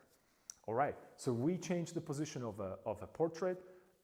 We still kept that idea of the light value against dark value when it comes to that hoodie. It still works, it's still visible. So I think we're in the good spot. So 2 hours later, luckily it wasn't 3 or 4 or 5, right? So we can start working on a new portrait right there. Remember, and I'm gonna not only I'm talking about it, I'm doing it right now so you can see it. I didn't like the position, no matter how much how much effort I put into it. It simply didn't work with the composition for me. That's it. Then there is no other. It's no. You're not gonna. I'm not gonna. What used to happen to me before, I was convinced myself that it's okay, rather than just being a little bit more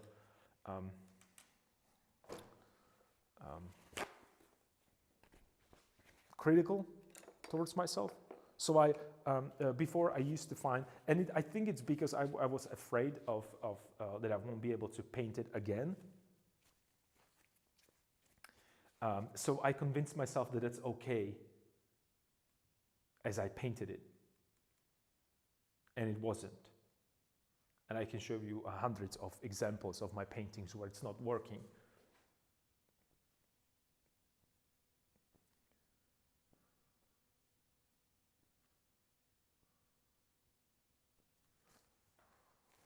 Okay, so we have a lighter value there. Cool.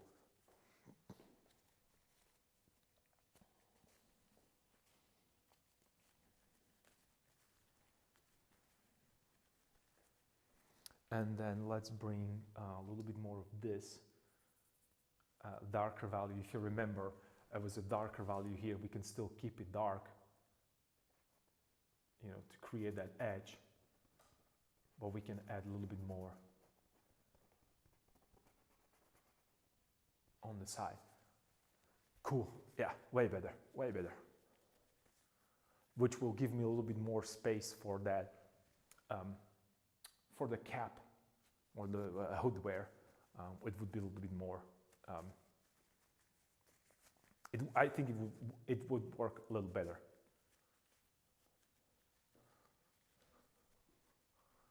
Definitely. Maybe right now I should push and work on this guy right here to push the silhouette a little better. So let me see, do you guys remember? Because I don't.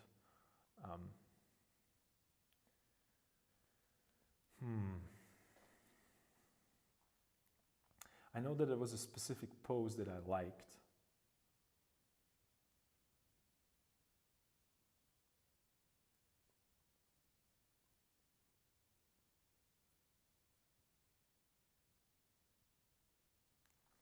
I don't think I'll be able to find it. So it was that, if you remember, and this is, a long time ago, it was more about him kind of stepping over something, some larger grass, because they are further in the field, right?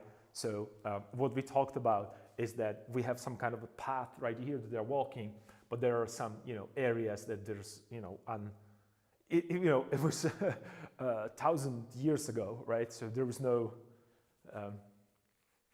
roads or a bicycle pathways or something like this. It was just they didn't even know which way they're heading, at some points. They just told them that, oh, it's like, you're going this way and you're going to find this village, and then they will tell you where else to go.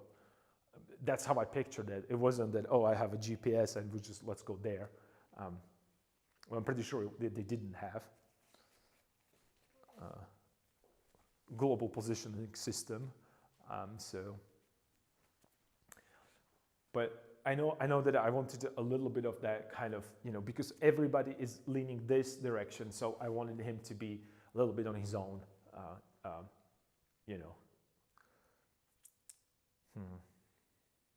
Yeah.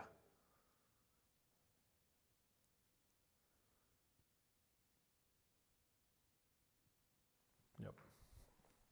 So let's see what we can do. Maybe I could push it with slightly warmer value, like this one. So the only reason is, so visually I can quickly, glance and recognize that. And then I can soften it. So maybe his arm is right here. And you can see that actually I kind of hit it the same way because I'm thinking that arm is going to be here, and I mixed pretty much the same pigment. It looks pretty much the same because, but I have to understand that this one is a wet and I have something that already dried in underneath, so I have to be a little more cautious about this. So that will be his neck, shoulder maybe, and then we'll go here, perhaps this way. Yeah. So what I'm going to do, the same thing that we talked about with Rembrandt, I'm thinking about the halves, so this one is going to be curved and I can make this one straight because I have these fairly straight, right? And I don't want to have straight against the straight, I want to have straight and curve. And also then I will probably create some, not necessarily curved lines here on this side, but this can dissolve into the background, who cares? I'll just push this and maybe hand and maybe face, and that's it. Maybe a little bit of that grass, it's going to be actually more prominent than other parts. Because, you know, again, he is behind some kind of a, you know, what's the word that I'm looking at? I heard something like in gaming they're called geode or something like something that is, you know, something that is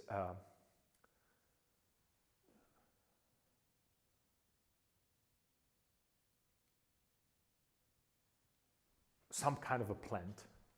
Like I said, my brain is just not braining today. Maybe it's because it's frozen. I have no idea.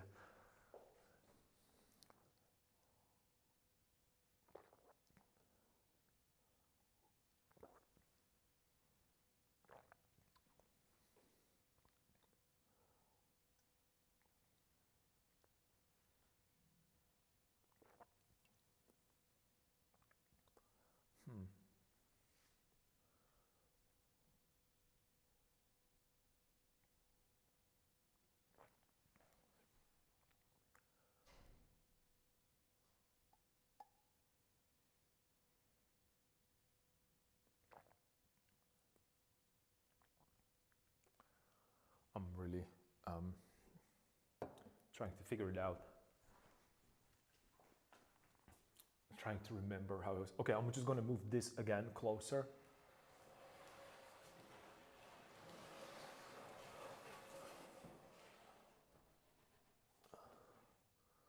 Yep.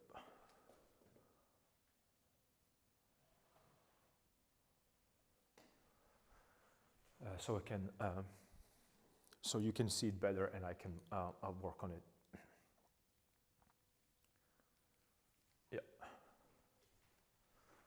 Just a little bit so I can see this guy behind. I hope that you can see it, because I'm trying to make sure that I have that, you know, visual reference from one side and from the other side. And I can also see it from the other, you can't, but I can see it from the other side as well, the canvas behind.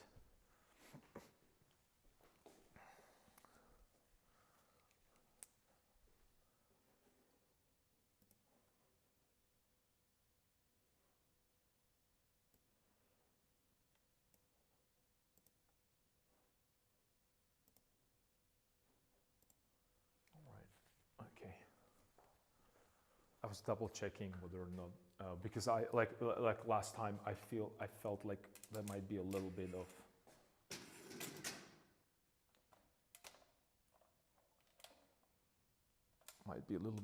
is this in your way? Hopefully not, so I don't block the view. These stands are everywhere right now. Okay, we're good. So I'm looking left, I'm looking right, I'm double checking well, because I don't have a reference right now on this, even though this is a separate, you know, standing painting or a painting that can stand on its own, I still want to reference it as a one unit, because it is one unit. So let's put his arm, his hand right here, which would give us that nice kind of a value that I'm looking for, lighter value. And where's my other brush? There it is. There it is.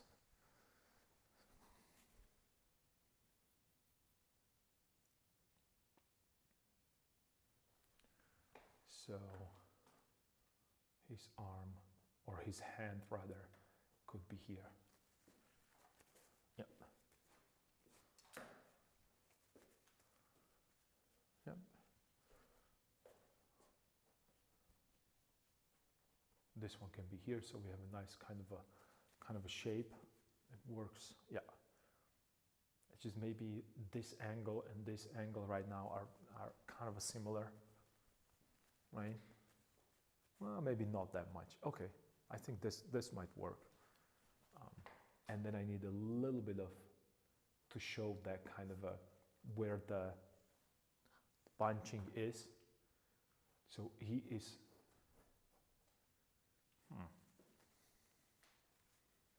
well, I think it might work.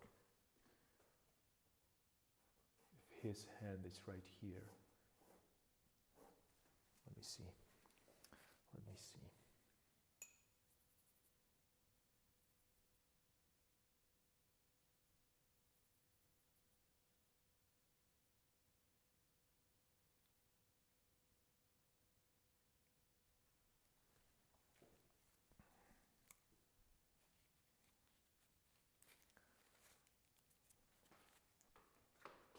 So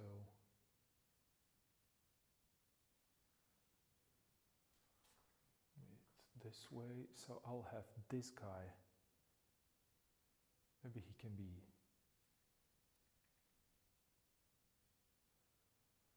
like this, or maybe he could have out and in with his hand as well.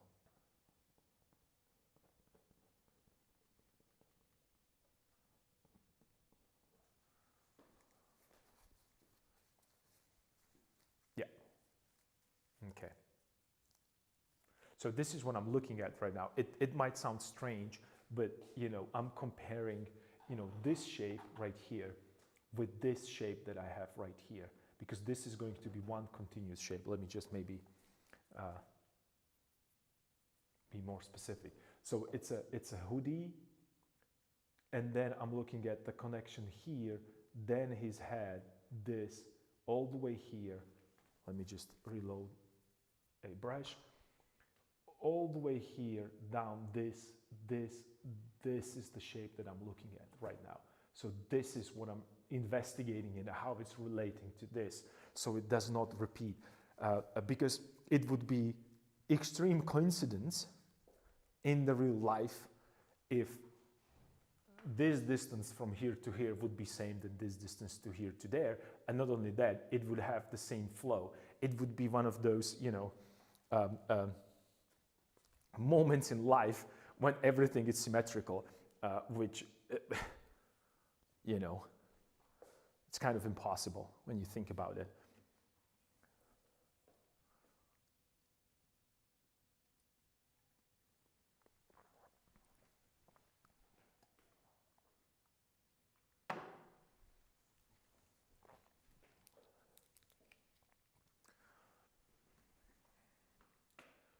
So, and then again, we have that, these parts. So I don't want to make it on the exactly the same. So maybe you could just create something a little different there, right? Because I don't want, I mentioned that the repetition all over the place. And also I was thinking that, so these don't look like a, I don't know, from a distance, the soldiers are marching. I'll probably put these wooden crosses onto them. And you remember I experiment with that idea a little bit. You know, we were playing back and forth when it comes to these. When it comes to these ones. When it comes to these crosses, these ideas, that's what I meant. So let's get here. And maybe, I'm looking.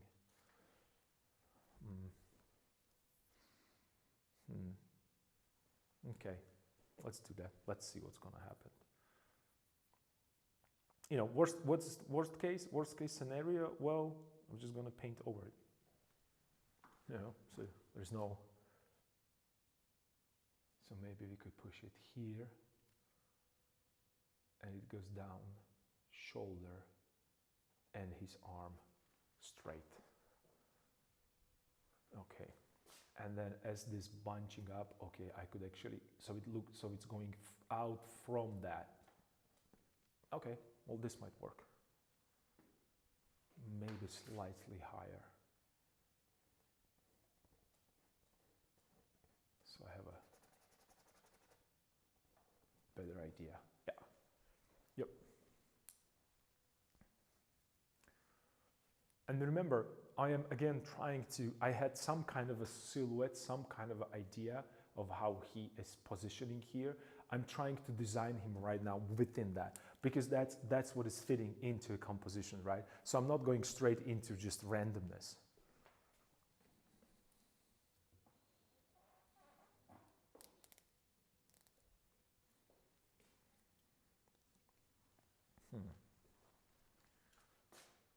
Yeah, so maybe that's what will help. And then this, you can maybe create a shadow here. Ooh, that's gonna work, because he might be like more like this, looking where he's going. I'm over exaggerating it, but if he's doing it, this is gonna be in the shadow, right? And then this can actually stick. It can be a brighter. So it's kind of, it's going to help us, because this is a kind of a straight line, and then we bring the little bit light right here, so it's not going to be that. Yeah, I think that's my, let's just put it there immediately. Let's not talk about it, let's paint it in. I need a different brush. I need my heavy duty. So let's give him something like this. And I'm going with this mixture, because I haven't been painting here for a while. So it's not necessarily wet into wet. This is more like a dry brush on top. So this is where the lighter area would start, somewhere here. And I'm trying to find, yeah. That's where the light area could be, definitely. So we can actually show some part of a garment, and as it goes here, maybe, yeah. And this is where his feet are, and bunching could be somewhere here. That his shoulder looks too big right now. That's cool. Okay, so maybe I can push it. Maybe he can be slightly thicker.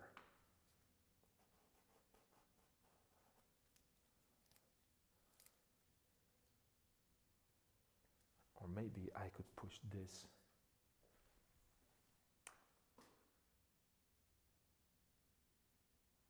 More right here. Yeah, and this could just be open to your interpretation where it starts and where it ends. Cool. Yeah, way better. So I can keep that nice kind of a randomness happening there.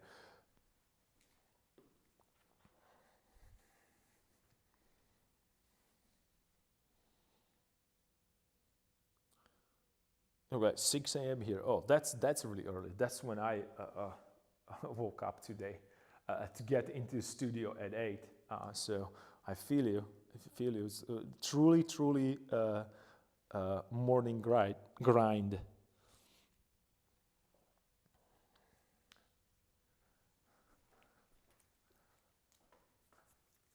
Yeah, so it would be, okay, the light, so I could hit it lighter right here as his shoulder is, and then a little bit on the other side as his other shoulder. So I can see where the shoulder is, because that's going to show me the angle, right?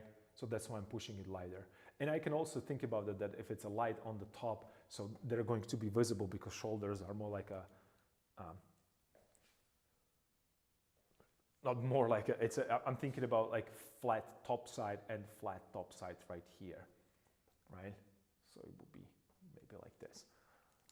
So I pushed it with a little bit more saturation, and I don't like that jump, so I'll bring it a little bit more this way, like so.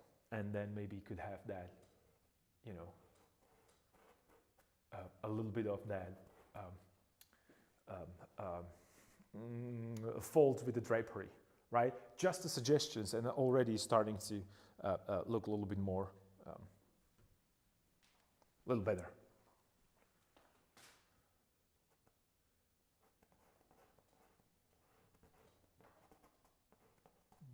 somewhere here. And this is like, you know, you're just having fun and inventing, and I'm just trying to make sure that I'm matching at least a little bit. It again might look too light, too bright, but that's okay, that's fine. I can still work on that later. Plus, I still, you know, this is just like overall shape right now. I'm not putting any details. The moment I start putting details here, this is going to jump even more. Right now, this is jumping. I have to keep it in mind that that's what's happening. Before I start ruining relationships, I have to be, you know, 2 steps ahead of myself. This needs to go lighter, and I know it's going lighter because before it was lighter. I can still see the areas of light pigment, right? Just to simulate that. This is what I mean. So this would be like somewhere here is going to be lighter. So this is going to jump at us even more, right? So that's how I'm thinking about the volume and about the shape, right? But this is very random. This is just a random brush strokes. But perhaps I would think about, you know, the position of the art. I will. So it would be maybe like this somewhere here, maybe a little bit more on the top because I want to separate that even more, right? And then would bleed into this area right here, right? So I'm keeping that volume still happening. So that's what is in my mind when I'm continuing, even though it looks like it doesn't belong there.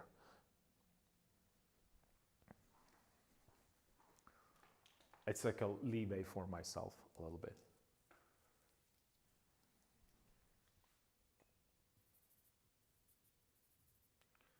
So let's see, maybe he could have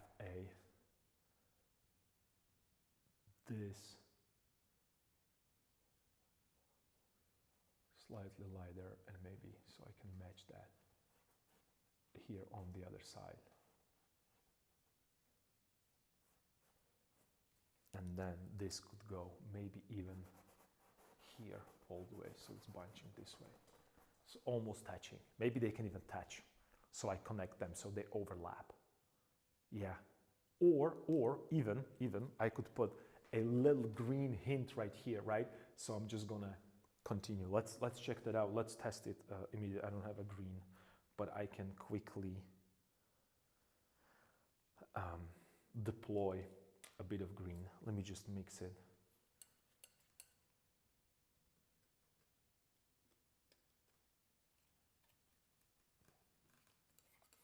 Just a random green. Since I don't have another brush.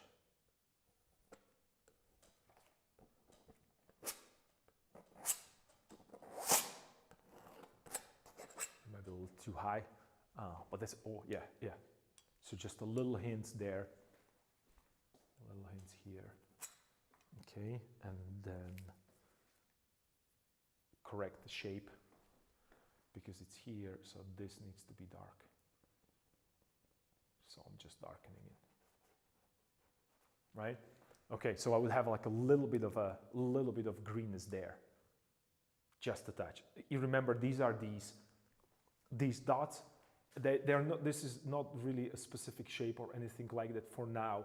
It's just helping me to see the horizon line. It's still maybe a little too high, but that's okay. That's okay.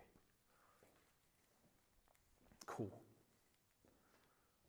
These are these little, you know, the same principle.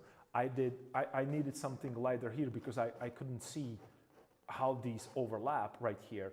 It was all dark, so I introduced a light kind of a background here, like these. I always refer to this as leaves in the trees, like, or not even leaves. It's these spots or shapes where you can see a blue skies behind.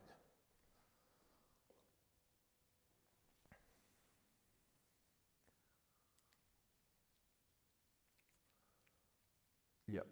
So this works right now. Actually, pretty good. Yeah, and it works because we have action, action, action, and he's kind of a straight looking towards us. Maybe I can move his gaze a little bit more towards this direction, right? So he's not looking at us, but he's looking that way a little bit. Yeah, I guess I could do that. because then will be this was going. Yeah, I want this guy to look towards us and him a little bit, because that will be kind of a doubling it. And maybe that's going to kind of force it even more. I don't know. So let's leave him there for now. He's okay, only just as a mask again, since we start moving things around a little bit more. And what I want to do is I want to kind of soften these since we already don't need them. Me describing you what I mean by a negative space, because I see right now there, okay, yeah, way better. It was just a harsh line that it was kind of jumping out on me from behind, or from background rather. And maybe I could actually cut him a little bit more here. Let's see. Because I think that this shoulder is a little too high, maybe, I don't know. So it's going to be this and the hoodie. Yeah, better. Because it was the angle there, but it was a little too much. I felt like it's a little too...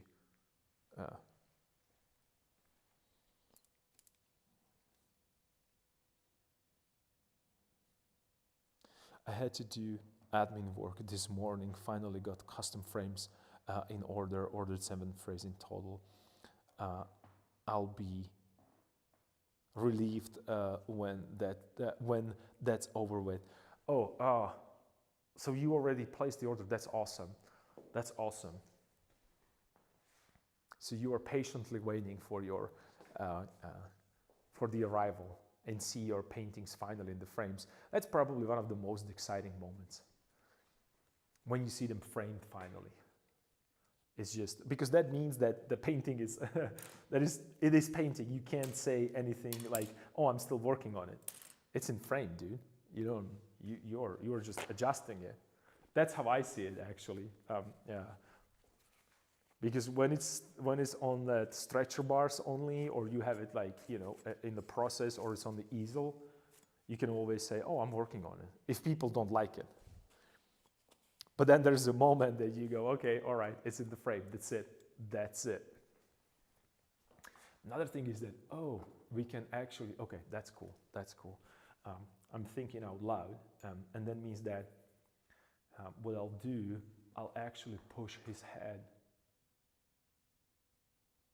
a little bit more this way, right? When we talked about the head. So this is where his eyes are going to be, like so, maybe, or not eyes, but the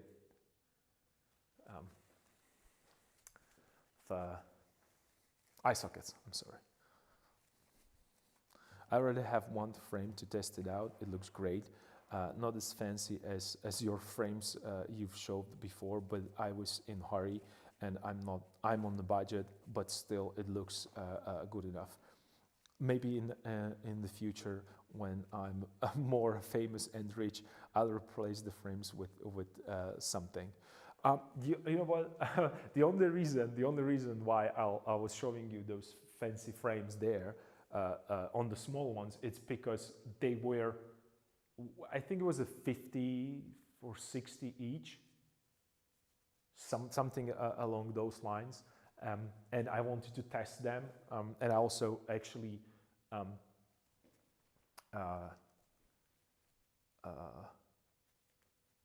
gave away some of them as a present, so I wanted them to look really, really nice. And then the big one that I put into it was just it was part of a decision, part of the deal, so it was accounted for in the final sale. So that's the only reason. I wouldn't be able to do it either. So you don't need to be worried about that. Frame is not that well. I'm saying that it's not that important. It is important, but do you think that Rembrandt's painting need frames? Right? So it's just but it's part of the experience for a viewer, right? So that's what I'm trying to create. You put so much work into it, and then you want to present it in that kind of a nice, nice frame. That's what everybody does, When you think about it, that's just not when you think about it. How I approach it is that's the that's the packaging, you know, like you have, you know, everybody's talking about the Apple like Apple packaging, like how neat it is organized and everything. So it's like a, you know,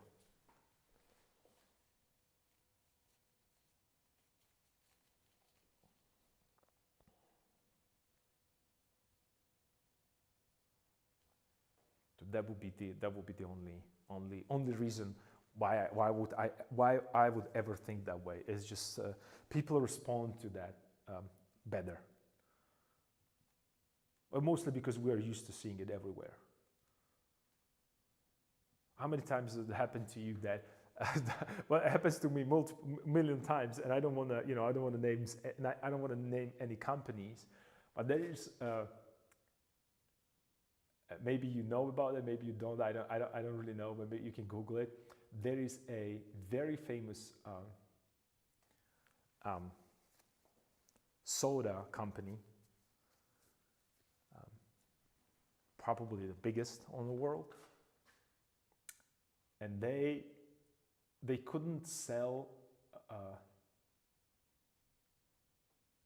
or I don't know if they couldn't. They aimed one of their flavors towards people that like to snowboard.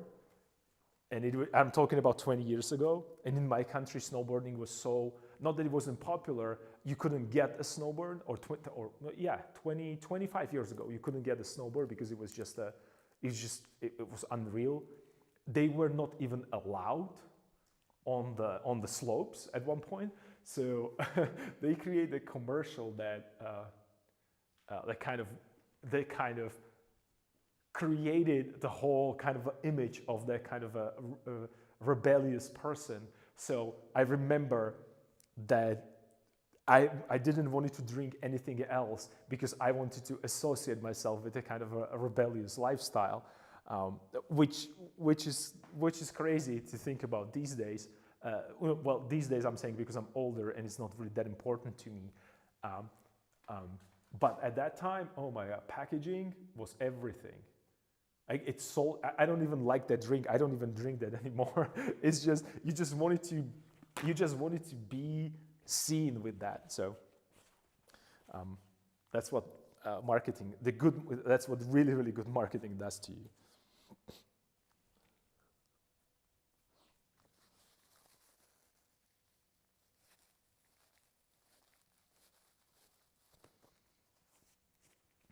Like I said, I don't want to make the name of a company. You know it. It's the biggest one, and they have one flavor that is the main one. Everybody knows it is a really dark, rich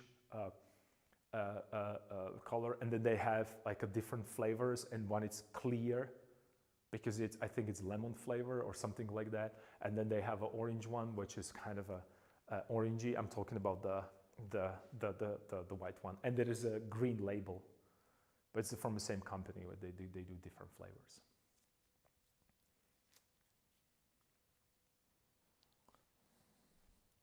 You get what you're saying? Okay, all right. So I don't need to go into details about it. It's a very famous brand. I'm pretty sure you know. You Googled it. Okay. That's pretty funky. That's pretty funky.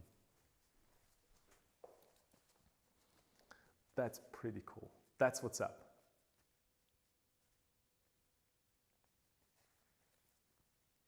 Okay, so I have him there, and I'm trying to create that. That's what I said, that I'm trying to create a little bit like a down-looking part, because he's, as I mentioned, that he's trying to go over something, right? And I'm, again, exaggerating it for the sake of the argument. So as he crossing, when you're trying to get over something that is not natural to you, or you probably look down. So I'm trying to keep that same kind of a rotation, right? So his head is going to be, like you're going to see 2/3 of a cranium, I guess it's a word, and only 1/3 of a face. So this is all the top of the head that I'm painting right now.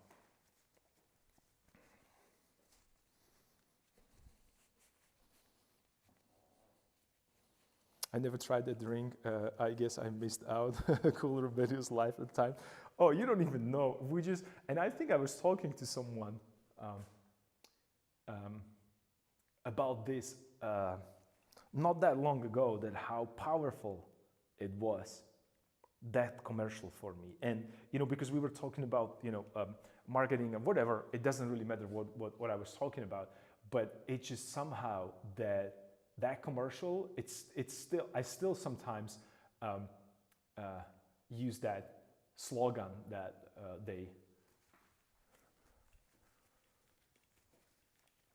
they created.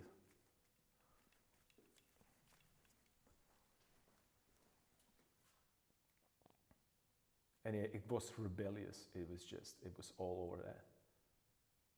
You had to experience all these things. It almost feels like really I tried so hard to be to stand out from the crowd. As every teenager, I guess. I don't know. And maybe if everyone is okay, so maybe I can even maybe this could be his shadow side on right here. Yeah, that could work. Let's do a couple experiments here, since I'm already in that mood of experimenting. Because we haven't had the bed painting Friday for a while, and I'm kind of annoyed by that tremendously. I want to go back to bed painting Fridays, where I can have fun and throw pigments around and not be worried. Actually, I did a little bit of a bed painting Friday, but on my own in a different studio while I was teaching, and I had like a moment, or I don't know, I just wanted to paint. And students were annoyed by me already talking too much and explaining stuff that they don't want to know yet. That's how I'm thinking about that. They don't want to know this information yet, and I have to filter them for them. I have to filter them for them. I don't even know if this is that makes sense. So this would be all in shadow. Yeah. Oh yeah. Oh yeah. We are heading towards the right direction, I think.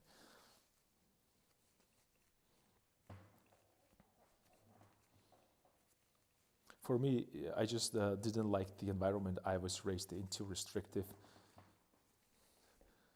Geez, they shouldn't be annoyed by that.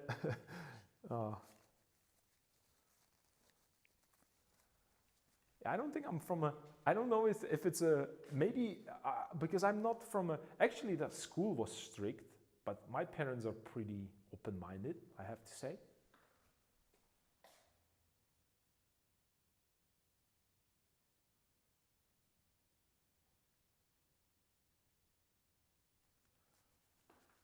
Okay, so this might be a little too much. Let's work on that. Let's push it. And right now I can, since I have a lot of pigment here, I can just play in that pigment, with that pigment. So I'm pushing and pulling it however I want. And you can see me, I'm going directly into that higher saturation because I already know that I have too much pigment there to just, use the proper mixture, or the mixture that I think that should go there.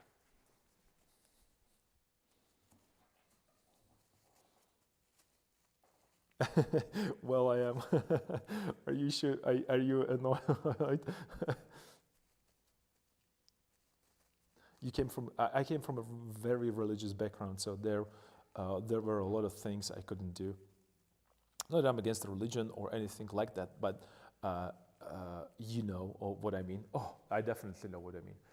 I definitely know what I mean. And proof is in the pudding. I'm not really a religious myself, but this is kind of a religious painting. Actually, not. This is not a religious painting. It just uses religious figures. That's the better explanation. That's a better explanation. But I was not by my parents, but my grandparents. I was raised as Catholic, so I'm actually Um,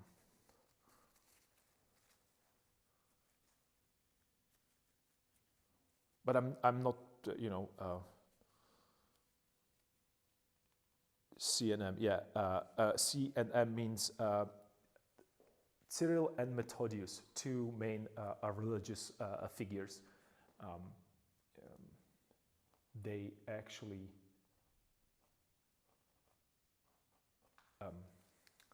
they're responsible for a first language or alphabet, because language was here, but we didn't have books and we didn't have like a written version of it. It was just you talk that way, but you were completely not you. The people in this region were illiterate. Or actually, not that I'm lying. It was when you wanted to study, all the books were written either in Latin or Greek or in Hebrew, because there were no universities at the time, and the only education that you would get would be probably through the church. So it was kind of a...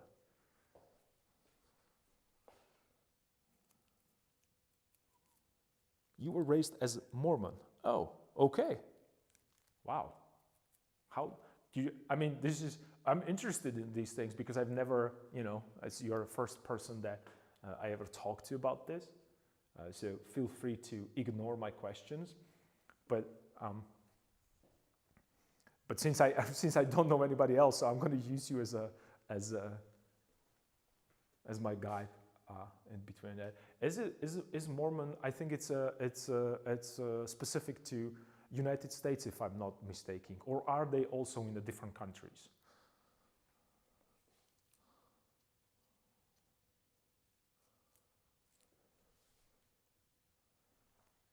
Because I don't think I've ever actually. I don't think that we have them here, but I've never heard about them. No, I heard about them, but I don't know them to be.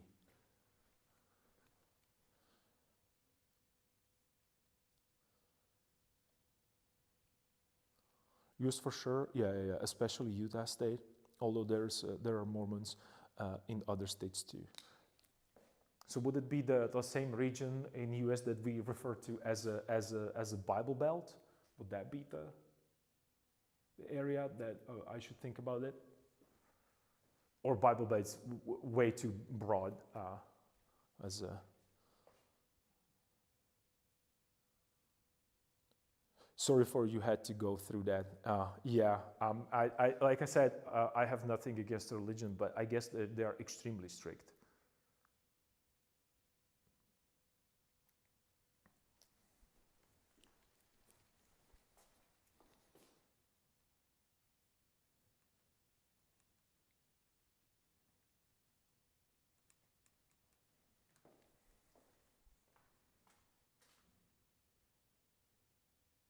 So this is going to be the...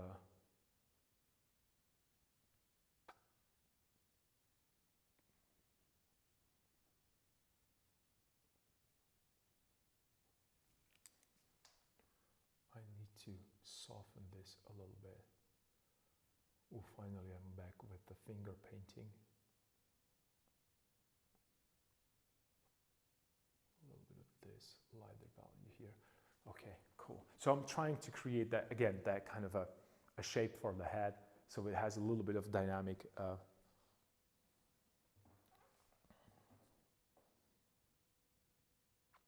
Something like that, yeah. A lot of people migrate to Utah, yeah. So hence, majority of population in Utah are Mormons. I'm out of it now, so all good. But my family isn't, so it's a weird situation. Well,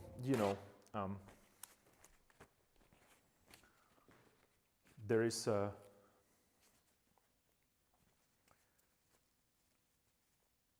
I don't think that you are the only family, because I could talk about similar experiences. So I feel you. I definitely feel you. It has to be difficult.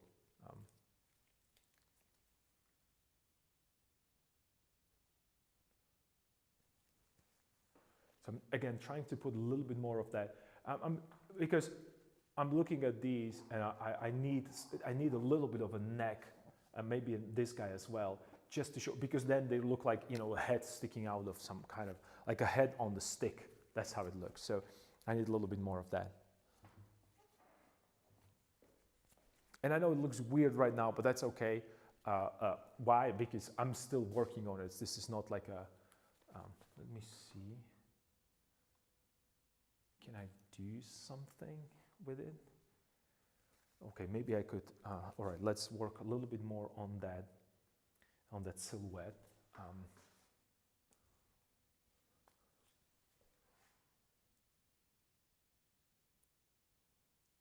Maybe ear, I could show ears, perhaps, yeah. I could show ears, and then, this is probably a really bad idea. I don't know why I'm doing it, because I'm working on, I chose like a weird,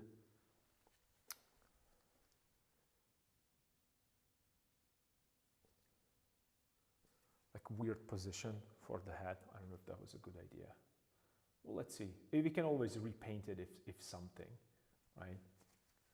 Or can we? I'm pretty sure we can. So it's going to be, oops. Why have I done that?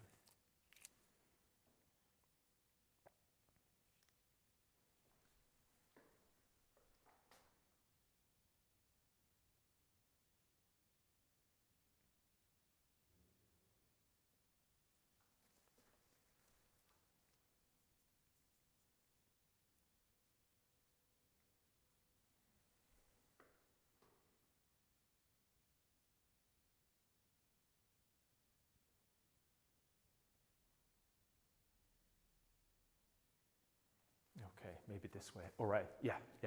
It's starting to work a little better. And again, you're looking at that under the angle, so it looks kind of weird. I understand that.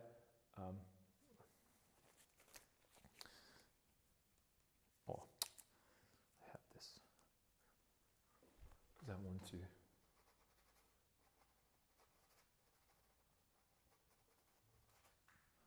It out a little bit. Yeah.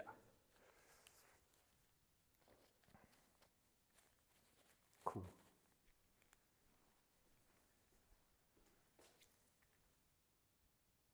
Maybe I could push the shoulder a little bit more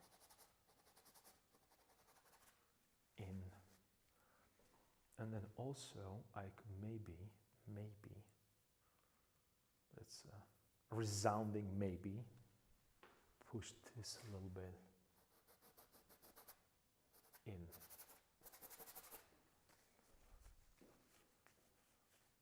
Just a touch. Yeah. As it goes up. Nice. Cool.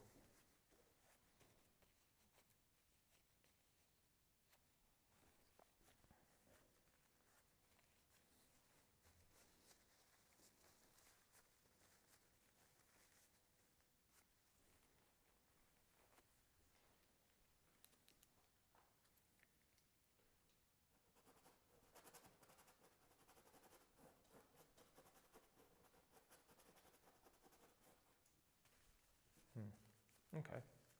Yep. I'm sorry. I just got stuck in my own head for a second. I was evaluating this.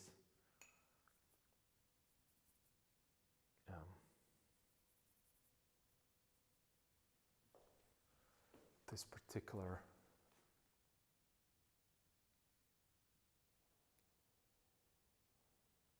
shape. So perhaps you could go this way, and then I could create a little bit of a shadow underneath, which will connect it into this area right here. Well, that shadow is too dark. That's okay. But it's going to help me from a distance to see the differences. Okay, yeah. And maybe I should introduce a little bit, just a touch of, okay, slightly different shadow.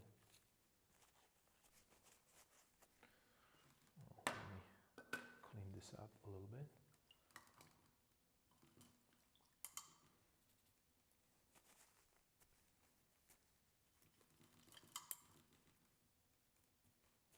Okay.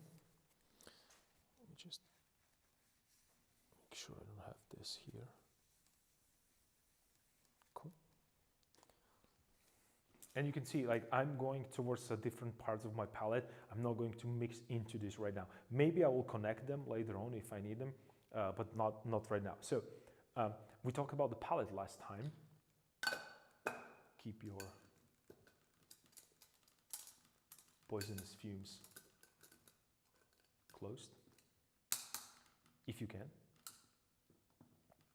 This one's going to stay open because I'm always using it. But if this is the size of your palette right now, you would have to scrape and start again. I just create a space a little bit here so I can still mix here. I can still mix down here, and then I can extend it even here if necessary. But I rarely go there because I usually have my brushes on that side. But what I want to do, I want to go into a black.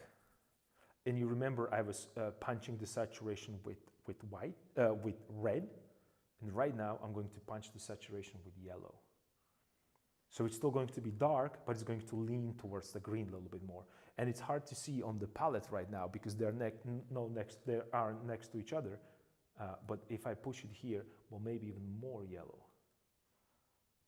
It's going to go towards green, but you're going to have a hard time to find the green there unless you put it next to red. So, and why am I doing it is because there is a greener area right here, so I want it to be greener. And it's going to still show as a shadow. Maybe I could push it a little lighter. So instead of going white into it, I'm going to go lighter yellow. So I'm not mixing white directly into it. I'm creating slightly lighter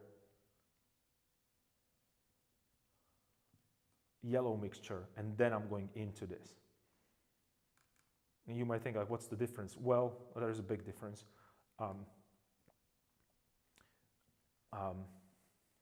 Because what would be the difference? Okay, here's the easiest example that I have. What will be the difference? So if I have a blue, right? Where's my paper? Where are my paper towels? Okay, I moved them there.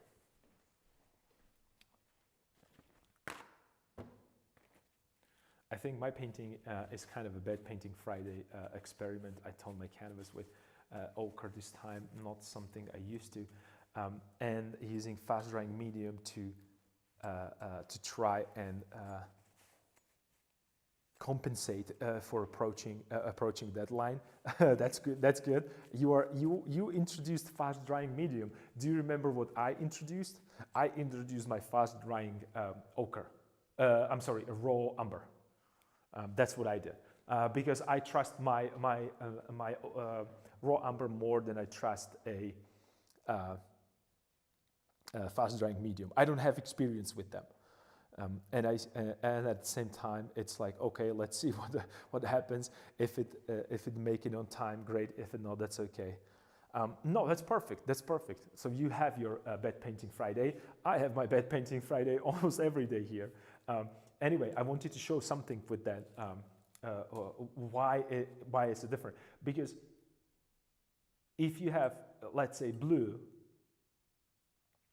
and you have yellow, but this is going to be very obvious. You have a blue, yellow, and red as your primary colors, right? So I'm pretty sure that you know what happens when you mix blue and yellow, you're gonna get green. We understand that if I mix yellow with red, I'm gonna get orange, and so on and so forth, right? But that same thought is implied. So the same thought happens in my brain when I mix, because if I want a green mixture, I'm going to mix blue and yellow, and I have green. But this green, let's say, it's way too saturated, right? So I have two options to desaturate that. I can go with the red into it, or I can do a mixture of black and white. But let's say that I go with the red into it. So right now I'm desaturating it or making it brownish. Not necessarily desaturating, but it's making it brownish, right? That's not going to be the same if I mix the first, let's do the same idea. It's not going to be the same if I mix a red and blue together, and then I'll start introducing yellow into it. It's going to be desaturating. So in my idea is that, well, you can see that they're starting to get closer and closer. I will get two similar mixtures, but I am adjusting a main mixture, not necessarily mixing it. Well, how would I put this? If I put equal parts of the colors, it doesn't really matter what mixture. What order I'll take. But if I want to desaturate the purple, I first have to make purple. If I want to desaturate the green, I have to first make a green. That's why I have a specific order of mixing. It's a good habit. It's a good habit. It has nothing to do with, like, this is not a rule that you have to follow. It's a good habit, because then I can control my mixtures. And actually I'm thinking about these mixtures in that way. So I'm thinking about, I need something that you would call local color, but I think we should refer to that as the hue. I'm thinking about what hue do I need? And then I'm asking myself, does this hue needs to be adjusted more towards warmth or more towards cool? Does this mixture right now needs to be a little bit more saturated or a little bit less saturated? And then, does this mixture needs to be transparent or opaque? Well, that will be probably the first in order.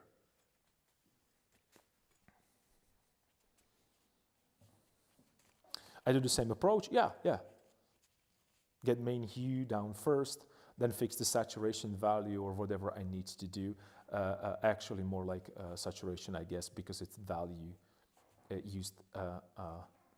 Because if it's a value issue, I'd key on that first. I'm sorry, I can't read properly. Then saturation, and usually that doesn't need to be desaturated. Yes. The reason why I go with the saturation first, because I'm thinking about, am I going to apply my pigment as a dry brush, let's say, right? And if I'm applying it as a dry brush, or am I going to do a glazes, right? That's why I go first with the saturation. What kind of saturation do I need? What kind of, is it a transparent or opaque? Opacity, I'm sorry. That's why I talk about opacity first, or transparency, or think about opacity and transparency first. But you don't have to, that's not like a rule about that. I'm just saying that that's what makes it easier for me. So maybe if I have this under this direction, this could go this way.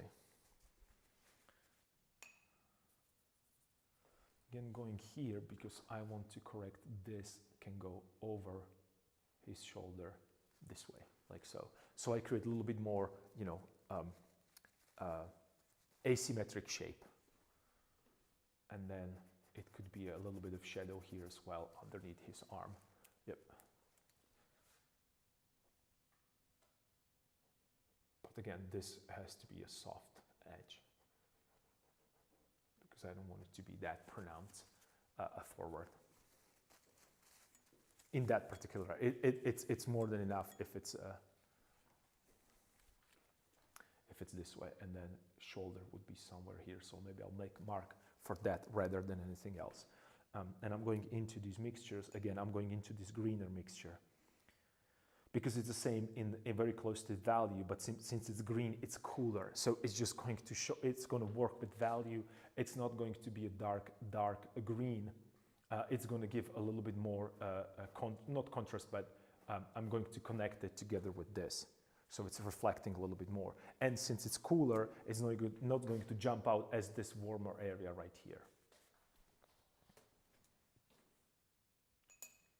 There is a Very little, but it is a logic behind this madness. Well, I wouldn't even call it logic. It's just that there are some ideas that you can follow. And the reason why I'm doing this is because I kind of feel that I exhausted values. I exhausted warm and cool. I exhausted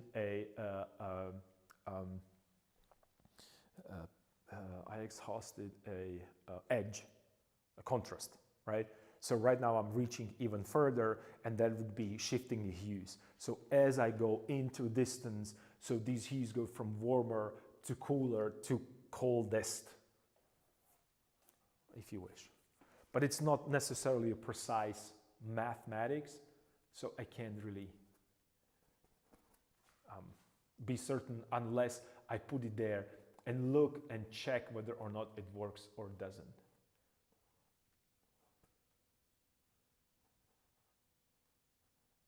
So when I'm thinking about the green, I'm not thinking about the green as something that would be green as a local color. It's more about the hierarchy. And then if this is green, I have to make sure that other things that are desaturated are going to be slightly desaturated towards the greenish hue, only because I don't want this to stand out as a green. And you slowly do a gradation from green to, you know, to orange, if you wish, as it goes forward.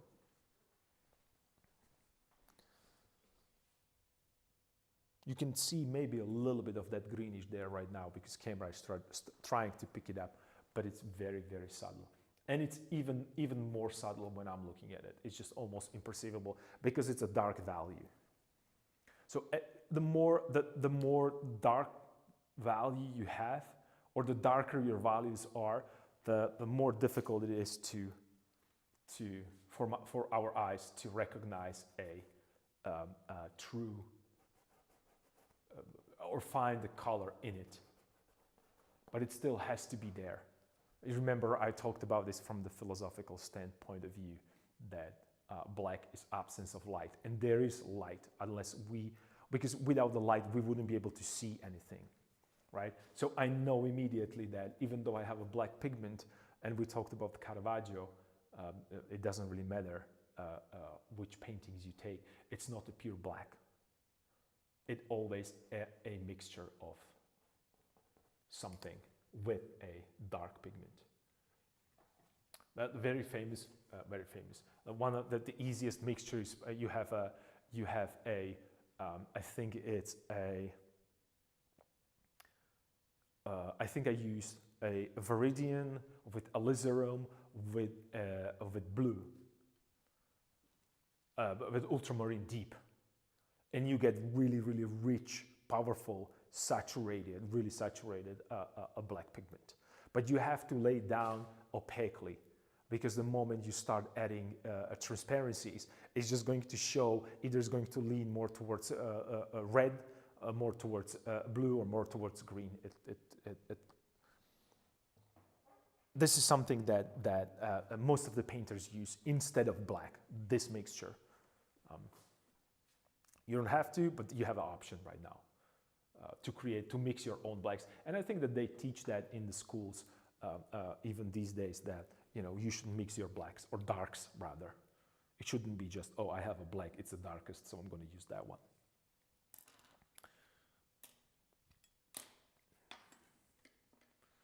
All right, let me double check time.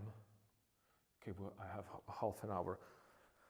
All right, so I have to speed up the process a little bit, which is, I said that, but then I'm going to talk half an hour about stuff that no one cares. Or maybe, a couple of us care, rather. A few. And that will be that same principle I'm trying to apply, not only for dress, but also for face, right? For any other object, for that matter. I prefer burnt umber, burnt sienna, and ultramarine because of that. It's easier to adjust the temperature, and it's also usually what what real world works from, you know the temperature of light. I was about to say I care. Yeah, I know you guys care. I'm just saying that this is such a niche and such a, you know, like I said, since this is very advanced discussion, most of these informations or most of these conversation or even, you know, debate or discourse, it's theoretical. You have to check it and mix it and see it on your canvas whether it works or not. Because I guarantee you, if I come to your painting right now and start painting a portrait with these pigments, it's just not going to look right. It's always about that searching and finding your own balance in your painting that only you can see, because you know through the camera it's really difficult.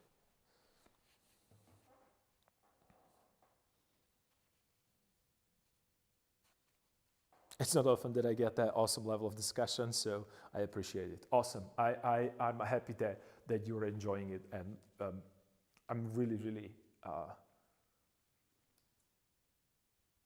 excited for these streams every day. It's a very cool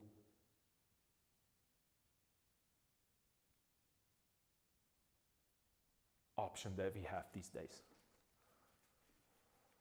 I don't understand why more people don't do this.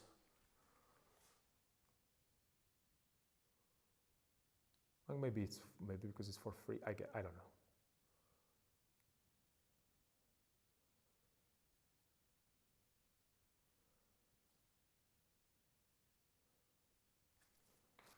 Okay, I'm working a little bit more on detail on that portrait because I'm not happy with the angle. And this would be dark, so let's push. So well, let's do this because I'm thinking right now, and you'd be surprised, I'm thinking about this head as, exactly like that. It would be the very famous, I don't know, I'm pretty sure you saw this in every channel about drawing or painting. They're going to paint that or draw that circle, which is going to be actually a sphere with the shadow underneath and the light source from the side. That's exactly how I think about this right now, because that's the most important part for me. When you're going to be looking at the painting from a distance, the only thing that you're going to realize, it's the large shape. That means the large spherical shape that I'm trying to create. Even though I know that his head, it's not sphere, it still applies the same principle, like egg shape, or like fill the blank. I could actually even think of it as a square shape because the cranium part, it's a top, and then I have a side, and then I have a shadow. So the top is going to be lightest, a side is going to be a mid-tone, and then the right side is going to be shadow. If I were to think about that as a cube.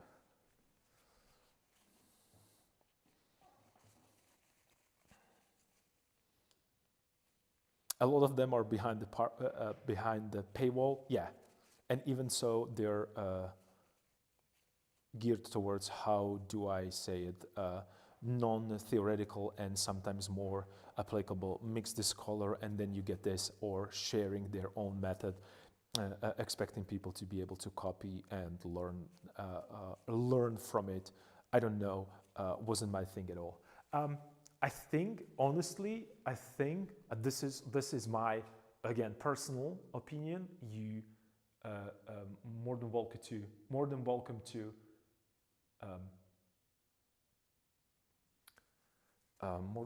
to disagree with me, and you should actually all the time, or even question why I think that way. For me, it is it's a good starting point. But then at one point you're like, well, this is not necessarily working in this little bit more complicated setup, right? So as long as you're painting a portrait that is behind like a natural, or front of rather, a natural background, which is one color, it's not that difficult to follow step by step. The moment that you start introducing a atmospheric perspective, multiple figures, and then, just so not only multiple figures, but the whole spiel. It's going to be it's going to be difficult to think of this as a do this mixture and then make it lighter because it's closer to us. It's simply not going to work because you're going to exhaust that pigment, and then it's either going to be pure white here and then pure black, or it's just simply not going to be as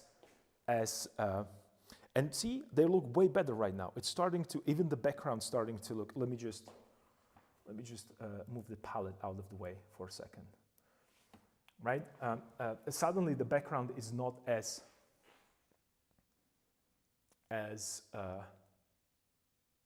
yeah. The only problem I have is the little. Okay, well, it's not necessarily a problem. It's a design mistake, I think, on my part. I agree with you. It's a good way to start, but I think what bothers me is that a lot of them don't move behind that stage. Well, because you don't have to. Because you don't have to if you don't want to. And I think that's, well, because it wouldn't be easier for me and for you as well if I tell you that I'm looking at this, I don't know, plant, and I see the green, so I mix the green, and then that is possible if you do still lifes, because you have plenty of time to do that.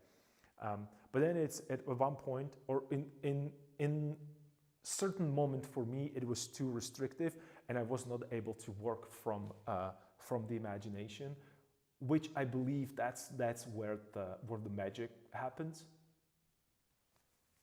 Because instead of painting a specific person, right now I'm painting a pleasing shape that will nicely kind of bond together the composition, rather than just trying to paint the specific face.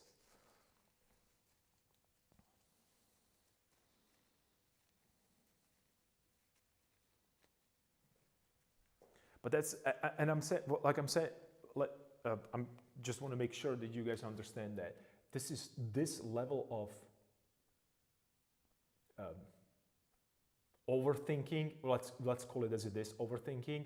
I don't know, it might be actually counterproductive for some, and especially if you're at the beginning. And I'm saying this from my own, because of my own experience. Remember, I was talking about the fact that Ron Lemon was talking about like what part of a day it is, you know, the scene that you're describing, and not only that, what kind of what kind of season it is. Is it winter sunshine? Is it winter cloudy, overcast? Is it summer sunshine? Is it that summer before the rain when you can feel that the whole area is kind of filled with moisture, and it's almost like electric. You feel like electricity in the air. It's just it's these things that, you know, when you're starting to paint a bottle and you are, you know, where's that? Where's that a funny example that I always use of my, I'm looking for the funny example of my one of the first still lifes. Like you're bottling with so many things at once. I don't know, I threw it probably somewhere. I don't know where. Where are you? One of the most important things. It's my pretty, oh, I found it. Ooh. Okay, well, I can't reach it. Just underneath the books. Okay, this is all going to fall down. Hopefully not. Am I going to break it? Oh, okay. So this is what I'm talking about. My funny. You guys remember this one? It's pretty funny, right? So imagine that I'm going to talk to you about trying to find a feeling of a proper light in a proper season, on top of the fact that I don't know how to paint the bottle. Yeah. What a masterpiece. Yeah, right.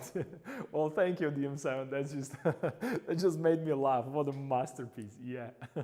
I can picture even you saying is like, what a masterpiece. With such a you're a goof, DM7. You're a goof. Okay, well, it's cool. It's awesome. It's awesome. And that's what it is. And most of us kind of feel ashamed about these things. I used to care as well, a lot. But then my own experience, no one else cared. No one else cared. No one else cares. Is that even a sentence? I'm crazy, I know. Yes, you are. Oh, speaking of that, I need to show you one of my first plenary. Yeah, you should. You should. I would love to see that. I would love to see that. Why not? It's a part of the experience. So I truly enjoy these paintings because you know what? And here's the thing: because they are extremely informative. I mean, if I'm showing you this, like how this, if you're starting to paint, and I'm picturing myself, like you're showing me this, and I'm like, where do you even start? You know, well, here's where I started. And when you think about it, even you know, like this is exactly what I always talk about. Check this out. Let me just make that palette camera bigger, so you guys know what I'm talking about. It's the same thing. It's the same thing. I can look at this painting right now, or this, whatever you want to call it, this experiment. You see the tangent that I created right here, right? It's between two bottles. I simply sit down in random spot that was available, and then I look at it and I created 1, 2, 1, 2, and then do you see the cross there? I mean, it's just it is a. Maybe if I would crop it somehow, but I just took a random piece of canvas that was actually glued to again, cardboard. And you can find so many mistakes here in the composition within a couple seconds. There is nothing like this. Check this out. This V shape right here that I did not identify correctly. What is this? 15 years ago. Here, I knew about the problem, and I'm starting to consciously change or make the conscious decision not to do that. You're just forcing myself. Beautiful tangent, right? Still good experience. Oh, I probably lost half of my hair trying to paint that, because I remember exactly that day. I will never forget it. I was trying to prepare and set up and help Ron with that. I was bringing him like all the, like bottles and stuff, kind of interesting things to choose from. And he was like, dude, you are not able to paint a bottle and you brought me like a full skeleton here. Like, what are you talking about? You're not gonna paint a bottle. You can't even compose the bottles correctly here. And I was like, I was completely, again, the rebellious stage, right? You don't even know what you're talking about, Ron, right? I can picture him looking at me. Here's what I can literally picture him looking at me, being like, do whatever I want, because you simply I'll let you fail. I'll let you crash and burn. His face was perfect. I let you crash and burn on your own. I'm gonna let you paint whatever you want. I can see that you really grew since the first painting. Yeah, I did a bit. There is a progress that. Yeah, that's what I love about art. The more you do it, the less hard or punishing it is. Do I even make sense? Oh, you do. You don't. Not even you're making sense. I'll actually show you an example of how much sense you're making. Ultimately, whatever a composition in art is good is a matter of a personal opinion and subjective interpretation rather than universally agreed upon. Yes, you were absolutely right.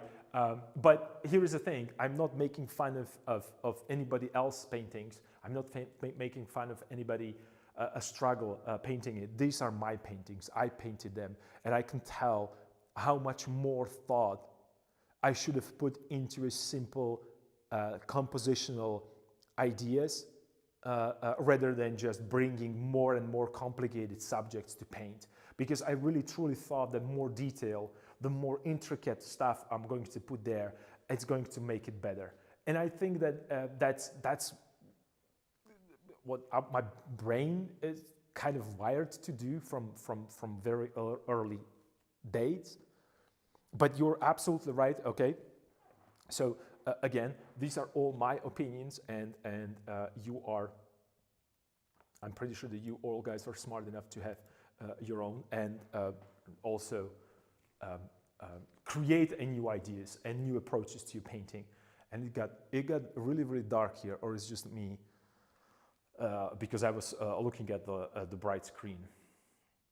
Anyway, well, I was trying to say that you're absolutely right, that it's in the eye of a beholder, right? And since I'm the one not only who's who's looking at this, I'm creating it. This painting is going to be how I like it, not someone else. Fortunately or unfortunately, but in my case, I think fortunately, because there is a plenty of paintings that I did to please other people, and they haunt me to this day. They literally haunt me to this day, and I wish that they never existed. And I would have to, if there's going to be a time in my life that I'm going to be really, really, this is not about rich, but powerful enough to buy back these paintings and just destroy them, that would be awesome, because no one should ever see them. Okay, a little bit of ear there, yeah, to create the shape properly. Oh, I know. Again, the same mistake that I do when I work from life, from imagination instead of life. I kind of I said that I wanted to be him looking down. I forgot that if you turn the head down, the ears has to go higher up to create that feeling of tilt as well. So, and I didn't do it. I just pushed them exactly on the same angle. And this is again, I have to correct myself, and I have to be critical to myself, even though I painted so many portraits throughout the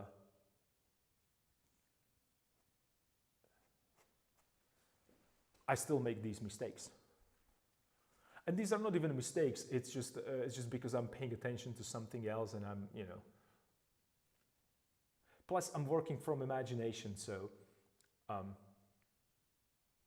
there is room for error there, a little bit more. I don't know, I think my camera started lagging a little bit because of the darkness. And another thing that bothers me right now is that I don't think that this should be here. So I'm going to put it, I just want to have his head there. Yeah, way better. So right now it has a better kind of a flow, right? I'm pretty sure that this head right here wouldn't be good at all. And you can prove me wrong by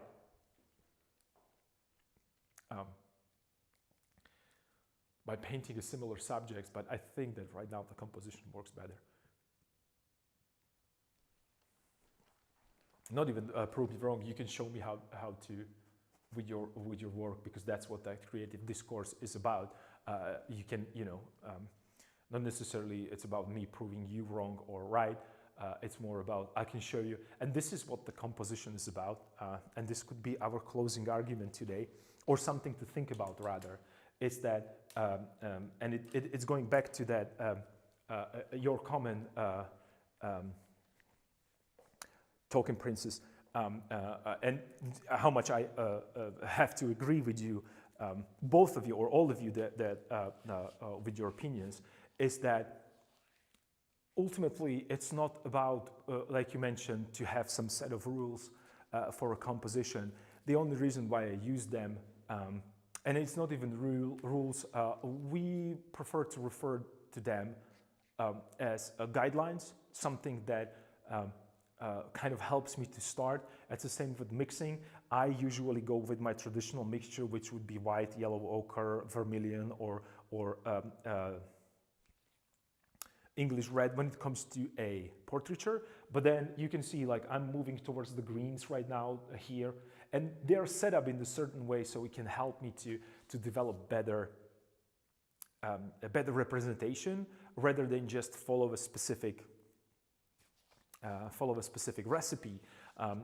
Same is applied for composition, and it is well, as you can see here as well, there are so many different thoughts applied to this, and different techniques, because, you know, on this scale, if you want to create a depth, if you want to create a kind of also like a little bit of impressionism, a little bit of, you know, abstract art, and then put it together, you require all that knowledge you to have. It not necessarily means that you have to do it that way. And actually, I would encourage you to do and find your own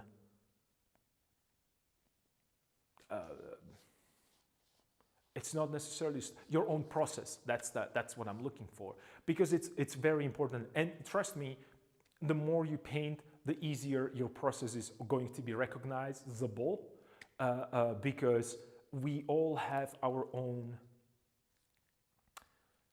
sense for what beauty is for us, and what I want to see is, instead of going and breaking rules only because you want to be controversial, I want to see, oh, I will suddenly and calmly shift these things in, let's say, in perspective, and I'm going to develop them, and I'm going to work more and more on it, just to show that it is possible, rather than just, you know, shock me with some, you know, big bold brush strokes. Because I really later on with my painting, or these days, I enjoy that subtlety. I enjoy that really kind of I don't want you to force fed with the paintings, because you have to look at them, because you can't really, you know, it's for me, it's not ad, or it's not a commercial. It's not that what we talked about previously, that it's not about that flashy presentation, I guess. And that's also why I don't necessarily varnish my paintings. I know that, you know, people that restaurators and collectors, they're kind of getting crazy. But here's the thing: if you get one of my paintings, well, then, you know, just put varnish on it if you want to. It was intended being seen without the varnish, so I'm not going to put it there. And if you want to protect your painting and put the varnish on top of it, you're cool. You're cool to do it. It's you know, at that point it's yours, so you can you know, toss it from the top of a building if you so please, right? So and I think that's something that I struggle the most. Oops, my microphone just. Even my microphone can't listen to me anymore. So I apologize for this. This is just, this is one of the,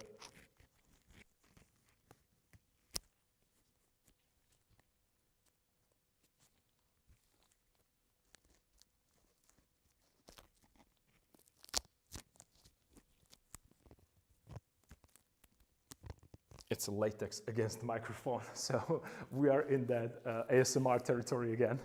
So I apologize. Just to finish the thought, and then I'll let you guys fully emerge into your paintings and into your, you know, creative projects that I'm pretty sure that you're working alongside. Is that I was talking about something that bothered me, and I had really, even these days, sometimes it kind of hits me really, really hard. And the fact is that the moment my painting leaves the studio, I don't have a control over it anymore. I don't have a control, definitely, over what people are going to think about it. I don't have a control about how people are going to interpret that painting, unfortunately. And it's, or fortunately, I don't know. That's the beauty of a painting. I'm trying to, and that's why I'm going as much and as far as I can, So there is not necessarily very little to interpret.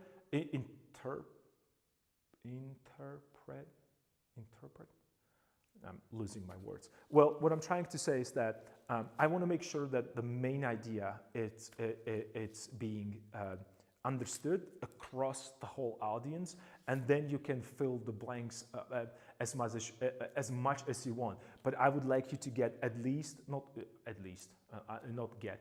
I'm focusing on that main storyline, and the little storylines that then comes out of it.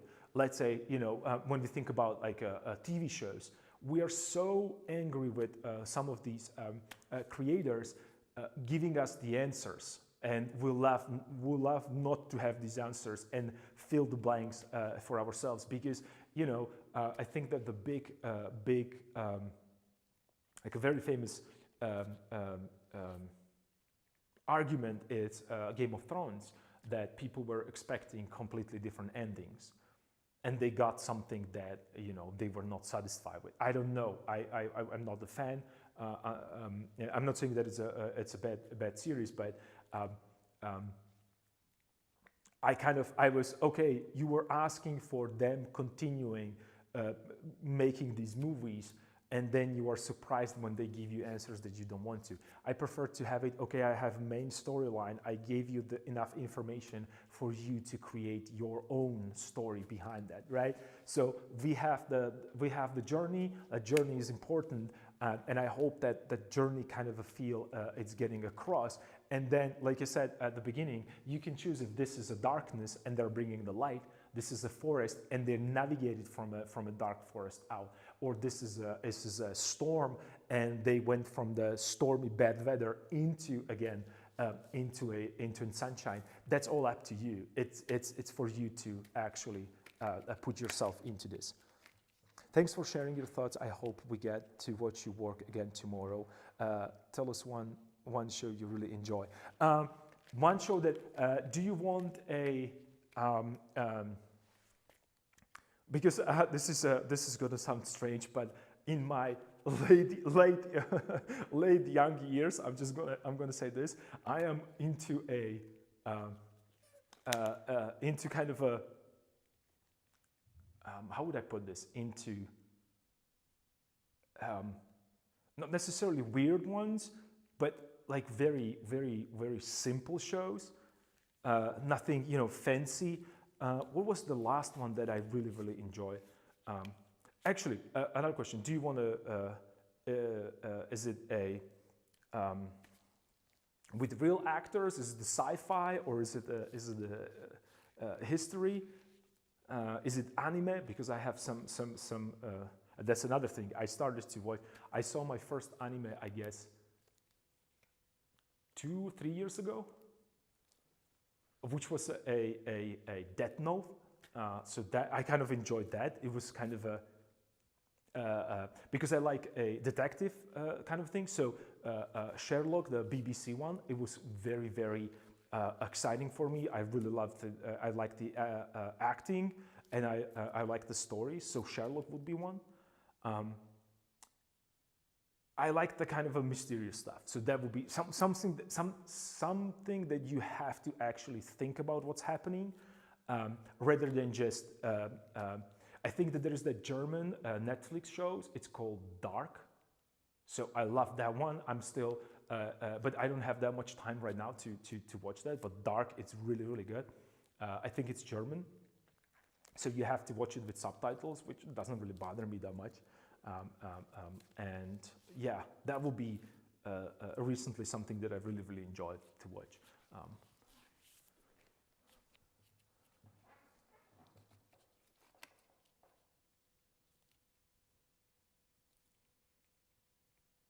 Just kidding. Okay, that's not cool. Interesting. I'm more into sci-fi myself. Well, of course, DM, and I can't, because it's definitely, it would be the Star Trek Next Generation. It's something that I'm from that next generation. It was the original Star Trek. I'm definitely Jean-Luc Picard all the way. It's just, there's no way someone's going to tell me about there's going to be a lot of arguments here about Captain Kirk. It's Jean-Luc Picard all the way. Same goes for James Bond. I'm a Pierce Brosnan guy, even though he's like probably the worst one when it comes to James Bond. But that's when I was young and was small, when these things have like completely different impact on you. So that's that. Dark, you should definitely check out Dark. But here's the thing with the Dark, you can't.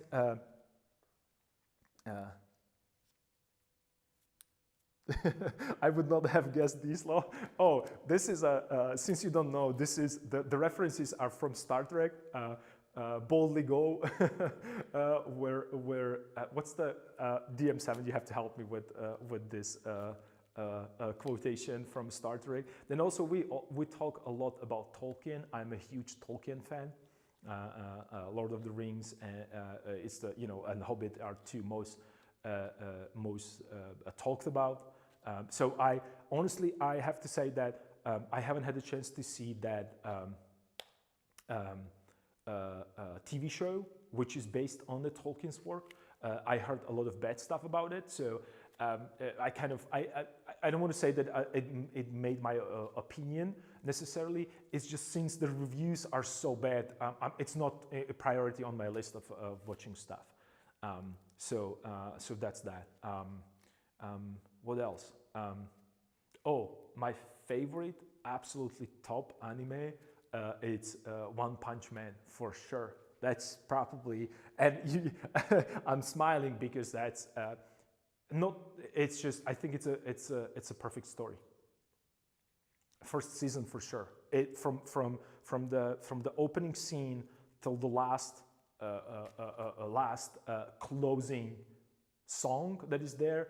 I think it's just an absolute masterpiece for me specifically.